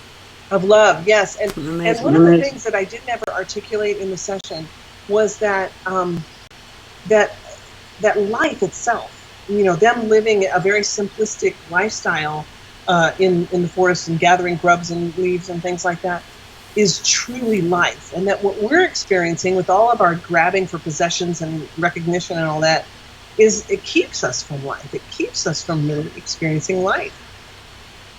And it was really, that was my understanding, was that they were like, you can live, you can actually experience true life rather than this existence of constant striving. Wow, that's amazing. One of the other things that I remember you were talking about, you did say that they were in caves. The forest area, I guess, kind of shades and keeps cover of the caves from where they are. So you're basically saying where there's a lot of caves, they go into the caves, they live in the caves, yet they also go into the other dimensions. And I guess there's other caves in those other dimensions, or? Yes. Well, what I understood was that as they move through time, so those caves have been there for a long time, right? And and Kentucky has the biggest cave system. Exactly. I really got that Kentucky and Tennessee were their biggest hotspots, but because of the cave systems in both Kentucky and Tennessee. But that they can, like, if they suddenly traverse through time, they can stay in the same location just in a different time frame. Wow. So in other words, it's not like they're going into a whole other world of, like on a different planet or something. They're here and they're in the same space, but they're traversing through time. So they suddenly will be in the same spot, location-wise, but maybe 100 years ago, or 1,000 years ago. Mind-boggling, right? I mean, and okay, when we humans think about time travel, we're all like, oh man, if I could go back in time and change this, or if I go in the future and find this and bring it back, I'll find out this new toy and I'll bring it back and then I'll make it and I'll be the billionaire from the toy. Whatever it is, we think of those types of things, and then you always hear the secondary of, oh, you can't do that because it'll change everything if you move that one thing on the dresser, you know. And we make movies about it, right? With them, with that one consciousness, I'm sure that doesn't even faze them. Why do they need to go back in time to change anything or go in the future? It's a more of just kind of them just traveling and doing their day-to-day whatever, right? I mean, because they're all one, right? They're just doing their thing. Yeah, exactly. Yeah. It's not like Quantum Leap. You know, the movie Quantum Leap, where the guy would suddenly find himself in a whole different time frame, and he'd suddenly be like a hairdresser in 1940 or whatever, and he'd have to kind of really adjust quickly. For them, it's not a big deal because they are either in the safety of the cave or they're in a jungle-type setting or forested setting where, you know, they can still search for grubs and leaves and things, you know, and they can still live and reconnect quickly with their loved ones. And so it's not like they're going to change the future through time travel. Well, when we think that we're highly advanced, you know, we think of technology. They're highly advanced is more of of love and living in love in that oneness. Mm-hmm. So I mean, do they get bored or I mean, they're just eating all the time? What's the deal? I do not sense that they get bored at all. I sense that their interactions with each other and their families and their search for food and their enjoyment of their space and life and their observations of things and their understanding, their depth of understanding is constantly growing. It causes them, they grow like this. Like I mentioned that I encountered one particular consciousness of Sasquatch that was older and wiser than some of the others. So they continue to evolve and grow and expand, and I didn't sense any ever boredom of any kind. You know, so it's amazing. And what else about the portal? You said that, or you did ask if we could go in them. Could we go in them? Could we come back out? Would we be okay? Yes, I believe totally we could. Like very much like in Mel Riley's story about this Native American. Sure. I believe that, yes. I actually even know people who've had experiences with portals. My mother-in-law, my ex-mother-in-law, had an experience. She was Native Hawaiian, and she was in the old homestead one day, and as a child, she was a little girl, and she walked up to the bedroom door and opened the bedroom door, and the whole bedroom was different. And there was an old man in a bed and a woman in a rocking chair, an old woman in a rocking chair, and she freaked out, closed the door, ran to her mother, grabbed her mother, and pulled her to the room and opened it. The room looked totally normal. Later, her mother was showing her a photo album, and she saw the old man and the old woman, who were her grandparents. And he had been, very ill and dying, and the woman, his wife, was nursing him. So she had like a moment where she stepped back in time, but she was just back in time briefly, and then suddenly in normal time again. And if you read it, there's a physicist named Brennan, Brennan, I believe, and he wrote a book about time travel that was very interesting, where there was evidence. There's a lot of evidence that there have been humans who have done time travel and have stepped through portals. He talked about one place where they were excavating, and they came to the strata of Earth that was millions of years old, and there was like a Vibram soul print, from the company Vibram. There was a soul print etched in the rock. Wow. I mean, how does that happen? That's right. And so he talks about all these documented examples of inexplicable things that really indicate of time travel. So never thought it was going to get this deep. I mean, how cool for us to go in there, and I know you went a little bit deeper into. So it's this web of consciousness. Mm-hmm. We can go in, and what's stuck in my head is I remember these people that saw. There were 5 folks in a field. 3 people saw the portal, I think, or 2 did, and the others did not. And I think it was that 2 of them saw it, the others did not. But they also got the mind speak, which is telepathy in the Bigfoot world. Mind speak. They had got that you can come into the portal, and they were invited into the portal. But they had said, Sasquatch to them had said, but you'll never be able to come back, is what they told them. So that's, I don't know. And maybe the reason for that is because of our, the density that we have. We're not really as multidimensional in this corporal body as they are. So I could see where if we were to slip into a portal, we wouldn't necessarily come. Who knows if Sasquatch even comes back into the exact same moment. I know, right? Or maybe he can, or she can, and it's cool. They're like, I'm going to go back to my little favorite mulberry area, where I get the great blackberries that I get, or the blueberries.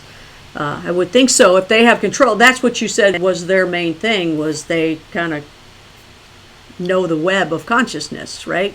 Well, they are in the web of consciousness, but I really got that the time travel thing was almost uncontrolled. It said several times that it was uncontrolled, that it was triggered by fear or by adrenaline, and then they slip through time very quickly. But they are not attached to one place. That became very clear to me too, that they're not attached to one place. It's not like, but this is home. This is where I have my favorite book or my favorite slippers. They're not into any of that. They're so different from us in that sense. So that they could literally not ever come back to the same moment in time, and it would be okay. Or maybe I know a lot of, I'm just trying to think of the researchers that go out to their favorite spots and they have interaction, and you would think they're from the same ones. So well, maybe they can. The thing is I would think that if they don't get scared, why couldn't they stay in the same spot for many years? Yeah, and just, I mean, you've never gone out yet. We got to get you out, but they're there. You feel like it, don't you? Right? They're there, and then they're not. You can hear them walking, and just their weight just breaking limbs that they walk on as they walk, and then all of a sudden they're gone, and you know that they're there. You can shine a light, they're gone. It's it's amazing stuff, and I do believe that though they can be here and hang out here for a long time, they can go away and then come back, from what you're saying as well. Wow, very interesting. I really appreciate that, and folks, if you're into the remote viewing world, you can see how much you can learn. But if she decided to go back in again with more questions, she could get right in really quickly, and that is one of the remote viewing aspects of what she's done. That's amazing. That's awesome. We call that wearing a memory pack to the target. Wearing a memory pack to the target, or with to the target. To the target. Wow. Listen, let's take one more quick break. We're going to come back, answer your questions, and we'll let Lori go and not be alone anymore, but go to her husband, Jim, who is maybe watching us right now. So he's probably he's doing okay, probably, right? So we'll be right back as Blue Rock Talk with Connie Willis. It's me here along with Lori Williams, and we are having a great time. We're going to take your questions next really quickly and then let her go to bed. Thanks, everybody. Bigfoot Friday here on Blue Rock Talk. Be right back.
Welcome back to Bigfoot Friday. Connie Willis here on Blue Rock Talk with Connie Willis. tonight it is all about the our new feature coming up. Well, it's starting tonight, which is which is Blue Rock Talk's Bafflers, right? There it is. There it is.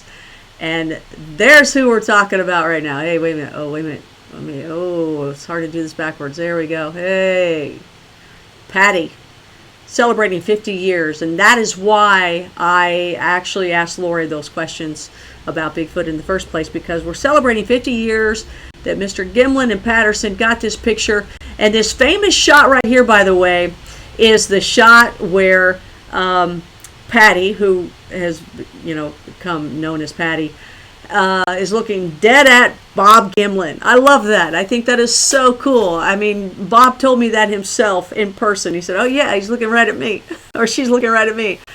That is just amazing. That is just really cool to be in that, second of time right there. And what an amazing shot they got. And hearing all the things that Lori has said and what she has remote viewed with the Sasquatch, and then looking at that picture, it's it just really goes together hand in hand. Just really incredible. So Lori, those of you just joining us, this is professional remote viewer Lori Williams, and also remote viewing instructor. Lori, before we do move on, tell everybody how they can get a hold of you and how they can take classes themselves with you.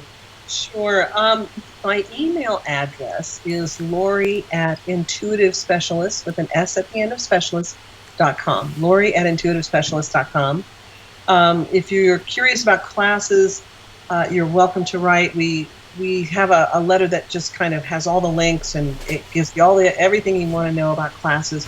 We just recently moved to a new location. We were instructed by through some of the things we'll have to talk about on another episode of Blue Rock Talk, but we really were instructed to find a place that was a little more remote, a little more off-grid, and so we recently moved to a completely off-grid site up in the mountains, and we're not set up to receive students yet, so all of our classes right now are online, and I know some people are disappointed by that because they really want an in-person class, and I never even wanted to teach online, didn't think I could do it, but actually they're going super well. The classes online are great. I'm right there teaching just like I am when you're right there with me at the table. But at some point we will start having in-person classes again. If you want to come and actually meet me and sit at the table with me and learn with me like Connie did, you can do that. It might be a few months down the road though. But you can go to my website at intuitivespecialist.com and you can sign up for our newsletter, and that way you can stay up on everything. We also have several Facebook pages. There's a Lori Williams Facebook page. There's an Intuitive Specialist Facebook page. And then there's one called Remote Viewing Tips and Hints. Let's look for us on Facebook. You can find us on Facebook as well. And that way we do keep everybody up on what's coming and what new classes. And we have a calendar page on the website too that you want to keep up with as well. I kind of like the fact that you are online like that. I mean, for those people that want to go see you, I understand they want to meet you and get closer like that. But, man, that can add up because you got to fly there. You got to pay for your hotel. You got to get your food. It gets really expensive that way. So, those of us that had to do it, we had no choice back then, right? We would have loved this. So exactly. It's really helped a lot. I have students from literally all over the world joining us now for classes in every part of the world imaginable, even Iceland, So, wow. So we have people, that are joining, and it's so really fun because you get to know your other students in the class, and they're from all over the world, and that can be a lot of fun as well.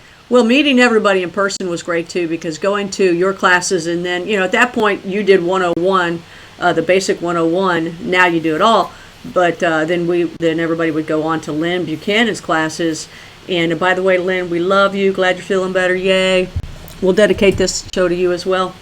But when you went there and you went to the classes, you met some of the neatest people that you would never meet any other place that had such unbelievable abilities. I mean, people were bending spoons, they talk to animals. They've got one guy, had died. He was a police officer. He had died twice. in the line of duty. And as he and I ended up going to Dulce base together. And he said at all times he had an Indian chief behind him, an alien, and some other creature with him at all times, or at least the Indian chief I think was always there. He said he'd wake up sometimes and the Indian chief would be at the chair. And I'll never forget these people. But he and I ended up in between classes going to the Dulce base, right? Dulce. Dulce. Dulce. In Spanish, they say dulce, which means sweet. Oh, Dulce. Okay. And have you ever been to it? To Dulce, I think I've driven through Dulce, but I've never been to the base. No. Okay, well, I do believe there's something absolutely unbelievable there. And each time that I went, I was run off really fast. Each time we went out flying out of there in the car. I went with two different people on two different occasions, and each time we ran in the vehicle. I mean, it was scary. There were things that I don't know what they were. I don't know what these things were, and I don't know what these presences were, but they weren't fun. And by the way, where Bigfoot is love, E.T. is usually sinister of some sort. It's not always friendly. I don't know. You can probably attest to some of that too. Definitely can. Yeah. Okay, so let's get some questions so that we can move on and get you to bed. And we appreciate that. You good with that? Taking a few questions? Sure. Yeah. Okay. All right. Lori's great. She's a talker too. Let me see. I'm going to go through the live chat and see what I can find. There are people really chatting in here away. I appreciate that here. So let me see if I can pull up some for you, and I'll let you answer them. They may not all be about your session, but let's see here. They're going to be way up. I have a feeling. Lori, can you do remote viewing on other visitors visiting us, like the Grace? Yes, definitely. And maybe that'll be something that Connie will come up with. I never know what Connie's going to conjure up for me in the baffler thing. Yeah. So we'll have to see. We're going to have to see what she pulls up. Yeah. She pulls things out of dark places sometimes. And yeah, dark, right? Exactly. And tell them why that is. You don't want to know what it is that you're going to view. That's one reason we don't want to know is because if you know, like one example that I use when I'm teaching classes, like the word criminal. You think of a criminal, you think of all the stereotypes that you associate with the word criminal, someone who's violent and dark and maybe male and huge and hulking and pockmarked and drug addicted and violent and armed and all these things that come to mind when you think of the word criminal. Whereas maybe the criminal that the police are looking for is actually the little old lady who's been embezzling from the company for 50 years. And so the less I know, the less trouble I'm going to have with stereotypical information that is going to flood my brain and my imagination. So the key to good remote viewing is often not knowing anything, kind of having a blank slate. So when Connie picks these targets for me, if I love not knowing anything, it's like, so we get a little bit of generic information, like the target's an event, describe the target, or the target is a location, describe the target. Or in the case of Bigfoot, the information I was given was the target is biological, describe the target. And for us, the word biological just means anything that's living or has had life. And so we're just, that way we just kind of have this little generic piece that we dive in with. I love it too. But as soon as she sat down for the Bigfoot one, she went, she knew it was Bigfoot. I mean, that's how good she is. And you know what, when you do this all the time, you don't always have to have the paper and pencil. It's coming to you. Right? I mean. Right. The guys when they were developing all this, the structure of CRV, which is designed to be complex, to give your conscious mind something to do, it's considered to be an interview and report methodology.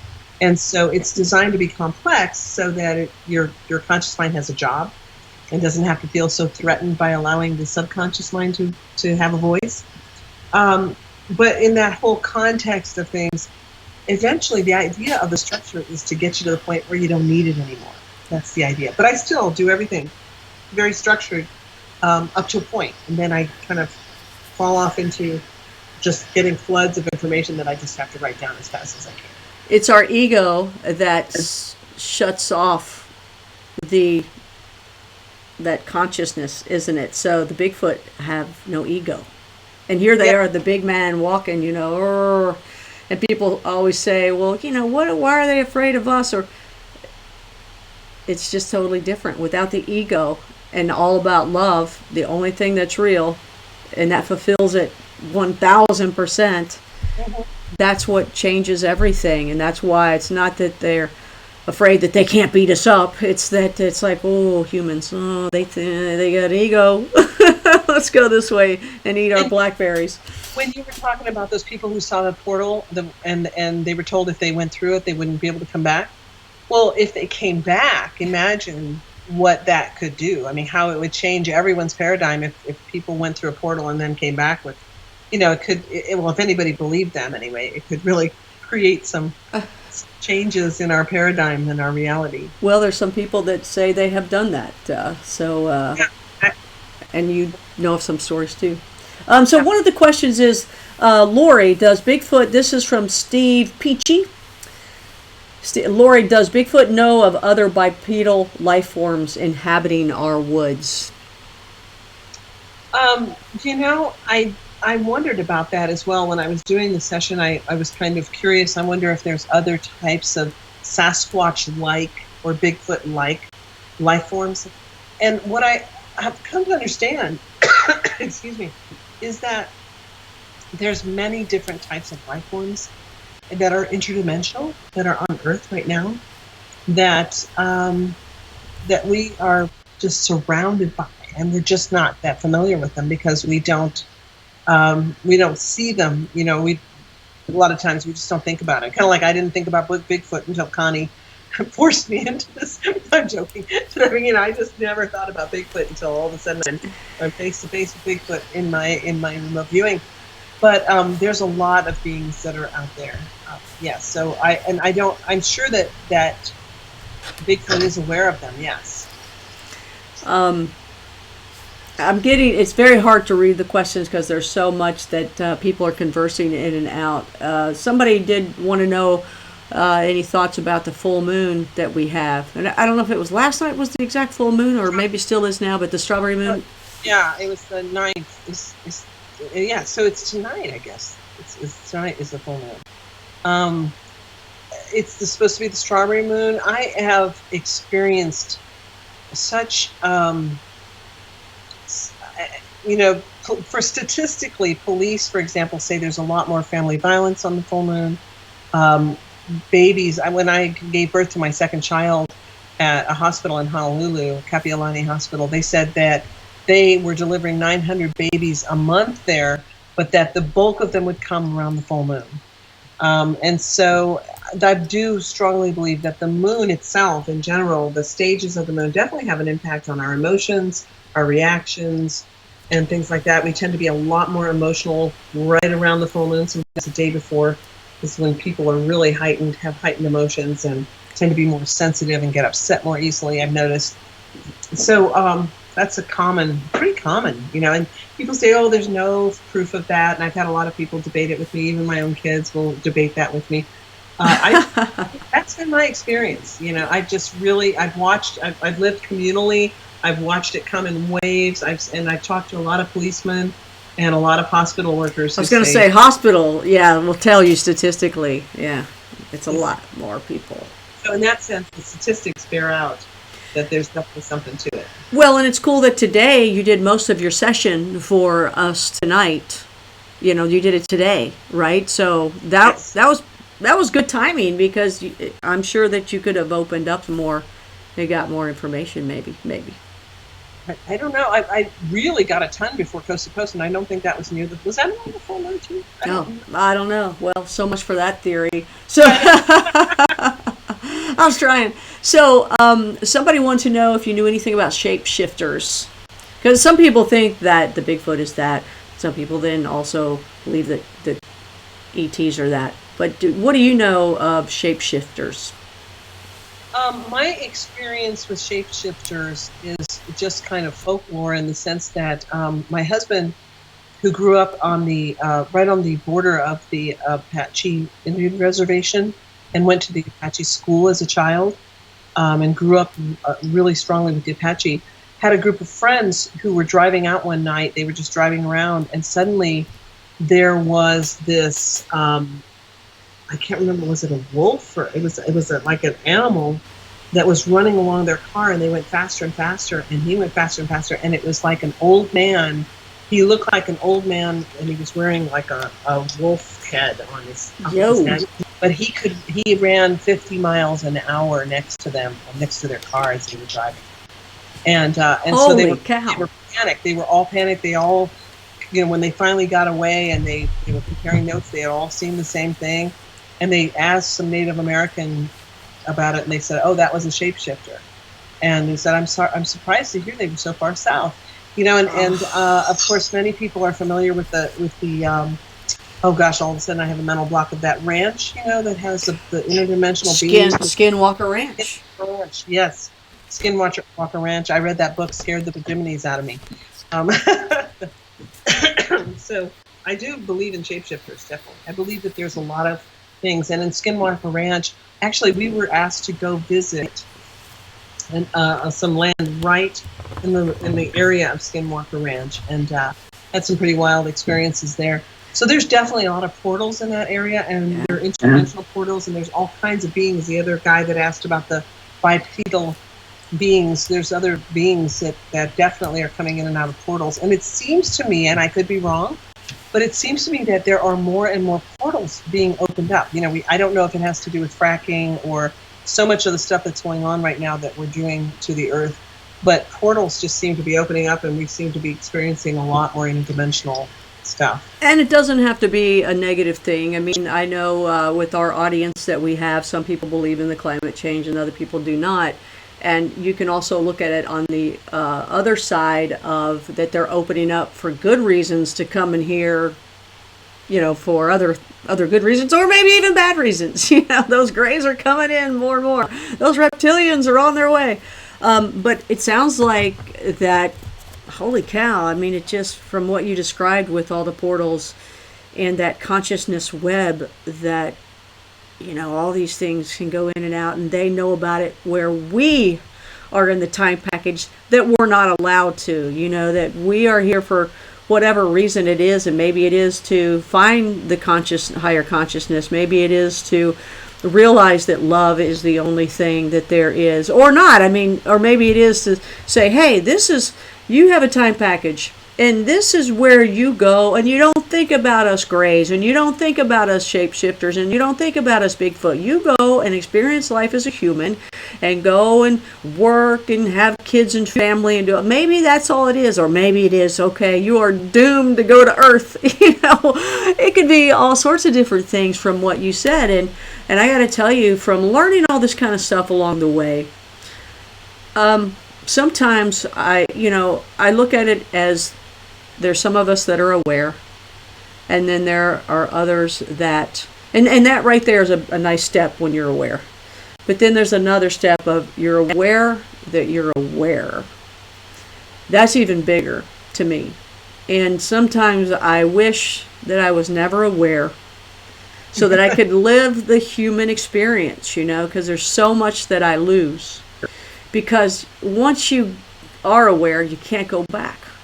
And when you're aware that you're aware of all, you just can't go back. And it's very difficult, at that point, to get the total human experience, except to just, at that point, lose all your friends in it and just go and delve into a whole nother world and try to totally forget it. And I know people that have done that, because they just learned so much and they wish that they didn't know that anymore. They got to a point and they said, you know what, I want to live the human experience. And you know what I'm saying? Does that make sense? Exactly. Yes. And I felt like that too. There were times when I sort of almost like regretted having lost the simplicity of just God and the devil and heaven and hell and Jesus and, just this nice kind of black and white thing.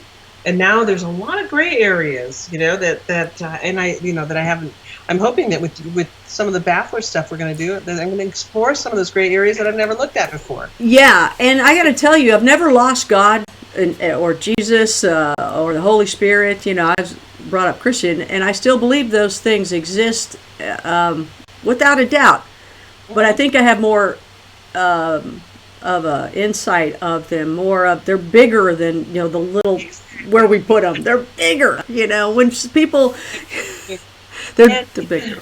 I remember when I was talking to Lynn about it. Lynn said, "Well, if God and Jesus if God could be the God of the planet Earth, what makes you think he can't be the God of all the universes?" Or I mean, why does he have to be so small? Yes. And I was like, oh, that really makes a lot of sense. And Lynn was a former Methodist minister. Yeah, that's right. Y'all have, and everybody has totally changed, when you get into this kind of stuff. Again, I've had a lot of people in the churches along the way that I went to, believe me, there's a lot of the religious part that I'm like, what? Come on, let's go. You ask those questions, and I believe that God, the source, whatever people want to say, wants you to ask the questions and get the bigger picture. And as, you and I both said, God's bigger, Jesus is bigger, Holy Spirit's bigger, all the other saints, everything else is bigger, and everything is involved. It's almost like even Lynn Buchanan had said, too. He said when he had viewed death, minutes after somebody died, seconds after somebody died, weeks after they died, months after they died, years after they died. He said that they experienced different things. Some experienced what we thought was hell. Some experienced what we thought was heaven. Some experienced what they thought, what people said about purgatory, and some experienced just nothingness. And he said, so it's kind of a little of everything. And why wouldn't it be? I mean, if we can think it's had to have happened, and imagine what we can't think of. People say there's a lot of what we don't know, and then there's even more of what we don't know that we don't know. But it does. I just remember, and it irks me, and I'm sure a lot of people out there have heard this, where somebody in a church or a local church, and I'm not cutting on the churches at all. I mean, I grew up in that, but they called me a devil worshiper because I believed in E.T., Bigfoot, ghosts, things like that. And it's like, well, what about the Holy Spirit? And what about when the Bible says this and that? And without getting into that argument, it was just very hurtful, because I think that I actually saw God bigger than what they did, and I wish they could have gotten out and explored it too, because it doesn't take God away. It doesn't take God away. No, definitely doesn't. And a lot of times it's semantics. Like there's a verse in the Bible that says, "Become all things to all men, that you might win some." Yeah. And I remember talking to a Christian woman who was a little bit fearful, like, "Are you a psychic?" And I said, "Okay, when Jesus met the woman at the well in John chapter 4, and he told her, call your husband, and she said, 'I have no husband.' And he said, 'You're right, you have no husband. You've had 7 husbands, and the guy you're living with now is not your husband.'" And she was like, "Oh my gosh, how do you know all this about me?" I said, well, essentially, Jesus gave her a psychic reading. Yeah. Instead, you call it like the word of the Lord, or, so people will sometimes ask me, when you know something that nobody else knows, because you're a remote viewer, if you happen to know that someone's going to be hurt in an accident or something, what do you do? Well, if I know that person is a Christian, and that if they would be offended by my just walking up and saying something, I could say, I had a dream about you the other night, and I was kind of worried. Maybe you need to go get your prostate checked. You know what I mean? You can put it in a way that they can receive it. Yeah. It doesn't scare them. It just takes a little forethought. Wow. And, the psychic abilities, it sounds like, from, what you talked about today of the consciousness, and the Bigfoot people having this total consciousness, and they can go from time to here to here to there, and they have this knowingness all of one, where we, because ours is shut off, we all have different knowingness with each other. We can't really share it unless we verbally share it, and we verbally share it correctly. If we all are one, we would all have that same knowingness. So it's almost like psychically, and even you, and with remote viewing, you're reaching in on that consciousness and getting those answers. They have all the answers. They don't have these worries or thoughts about, and tomorrow and the next day and 5 years and what happened 8 years ago, because it's all in one for them. So that makes total sense. And maybe the psychics and the remote viewing obviously just connect. It's a little piece of that consciousness. Obviously it does. That's what we always say, but that web, taps into it. Yeah, and just bits and pieces, where how cool to go into it fully, and obviously that's what a lot of us are wanting to do, without a doubt. So I do, and you know what? I think it was Ingo Swann, the father of remote viewing, right? People like to call him that. He had said at one point, and it might have been in Penetration, his book Penetration, but it might have just been freely, and probably freely as well. He had said, something has stopped us, something has pushed us down. They pushed us down from the consciousness, right? And kept us from that. It's like someone just pushed a button or a switch, and then that's where people in the ET world are like, yeah, it's the ETs that did it, and the New World Order and the Illuminati. It's so amazing how it all fits together. And you know what? You've opened up a lot of channels today. Tonight you have certainly connected some dots, and that's what Blue Rock Talk is all about. So I appreciate it. I knew remote viewing. I mean, it did for me, and I'm sure it did for other people with what you said tonight. And I think it probably even helped you too. Yeah, it did. It was very helpful for me. And I'm like everybody else. I mean, I'm like all of you. I had never heard any of this before. So it was as shocking and surprising to me as it probably is for you, or as enlightening, hopefully. Yeah. It was very enlightening for me, and I've learned a lot. I went from being a non-believer to completely believing, and I want to go now and go out. She wants to go for number 3. I want to go camping in wherever you went, where you met Bigfoot. Oh, well, you still have the RV? Yeah. Okay, well. We'll have to get a spot close to you at least. Yeah, I'll have to come bring a little RV. Oh, man. Well, listen, thank you very much for doing what you did for us and really enlightening us to a lot of things. That's a good word. I'm already pondering how it all makes sense and it's pulled together. So a lot of people do like to say that they are teachers, and they absolutely are, and they taught you a lot, which you were a messenger for us to hear some of their teachings, and that's what people talk about with the Bigfoot people. The forest friends, the hairy people, is love and consciousness and living that way. So you had verified that without even knowing who they are. And that's how cool remote viewing is. And you have the summary so people can look at that. I'll figure out how to put it on YouTube. I don't know that I can, so maybe I can just put a link to where you will have the summary so people will know how to get to it. So yeah, try to get those up quickly. Okay, so everybody, I just want you to know that once I put this back out there on YouTube, down in the description below will be a whole lot of different things that will help you to find the information. But before I talk about that, Lori, thanks so much. What do you think of Blue Rock Talk Bafflers? It's going to be fun in the future, huh? Super awesome. I think it's going to be great. And these summaries, I'm going to put them up on the media section of the website. It'll probably take a week or two before we get them up there, depending on how busy my web person is. But I think that it's going to be really awesome. And one of the Coast listeners wrote and said, hey, you should create ebooks of these summaries so that, when people want to say, hey, I wonder what remote viewers have found out about Bigfoot, they could just have an ebook, that would kind of compile all of this information. And it'll be $10,000. I'm just kidding. I'll make it very cheap, very cheap.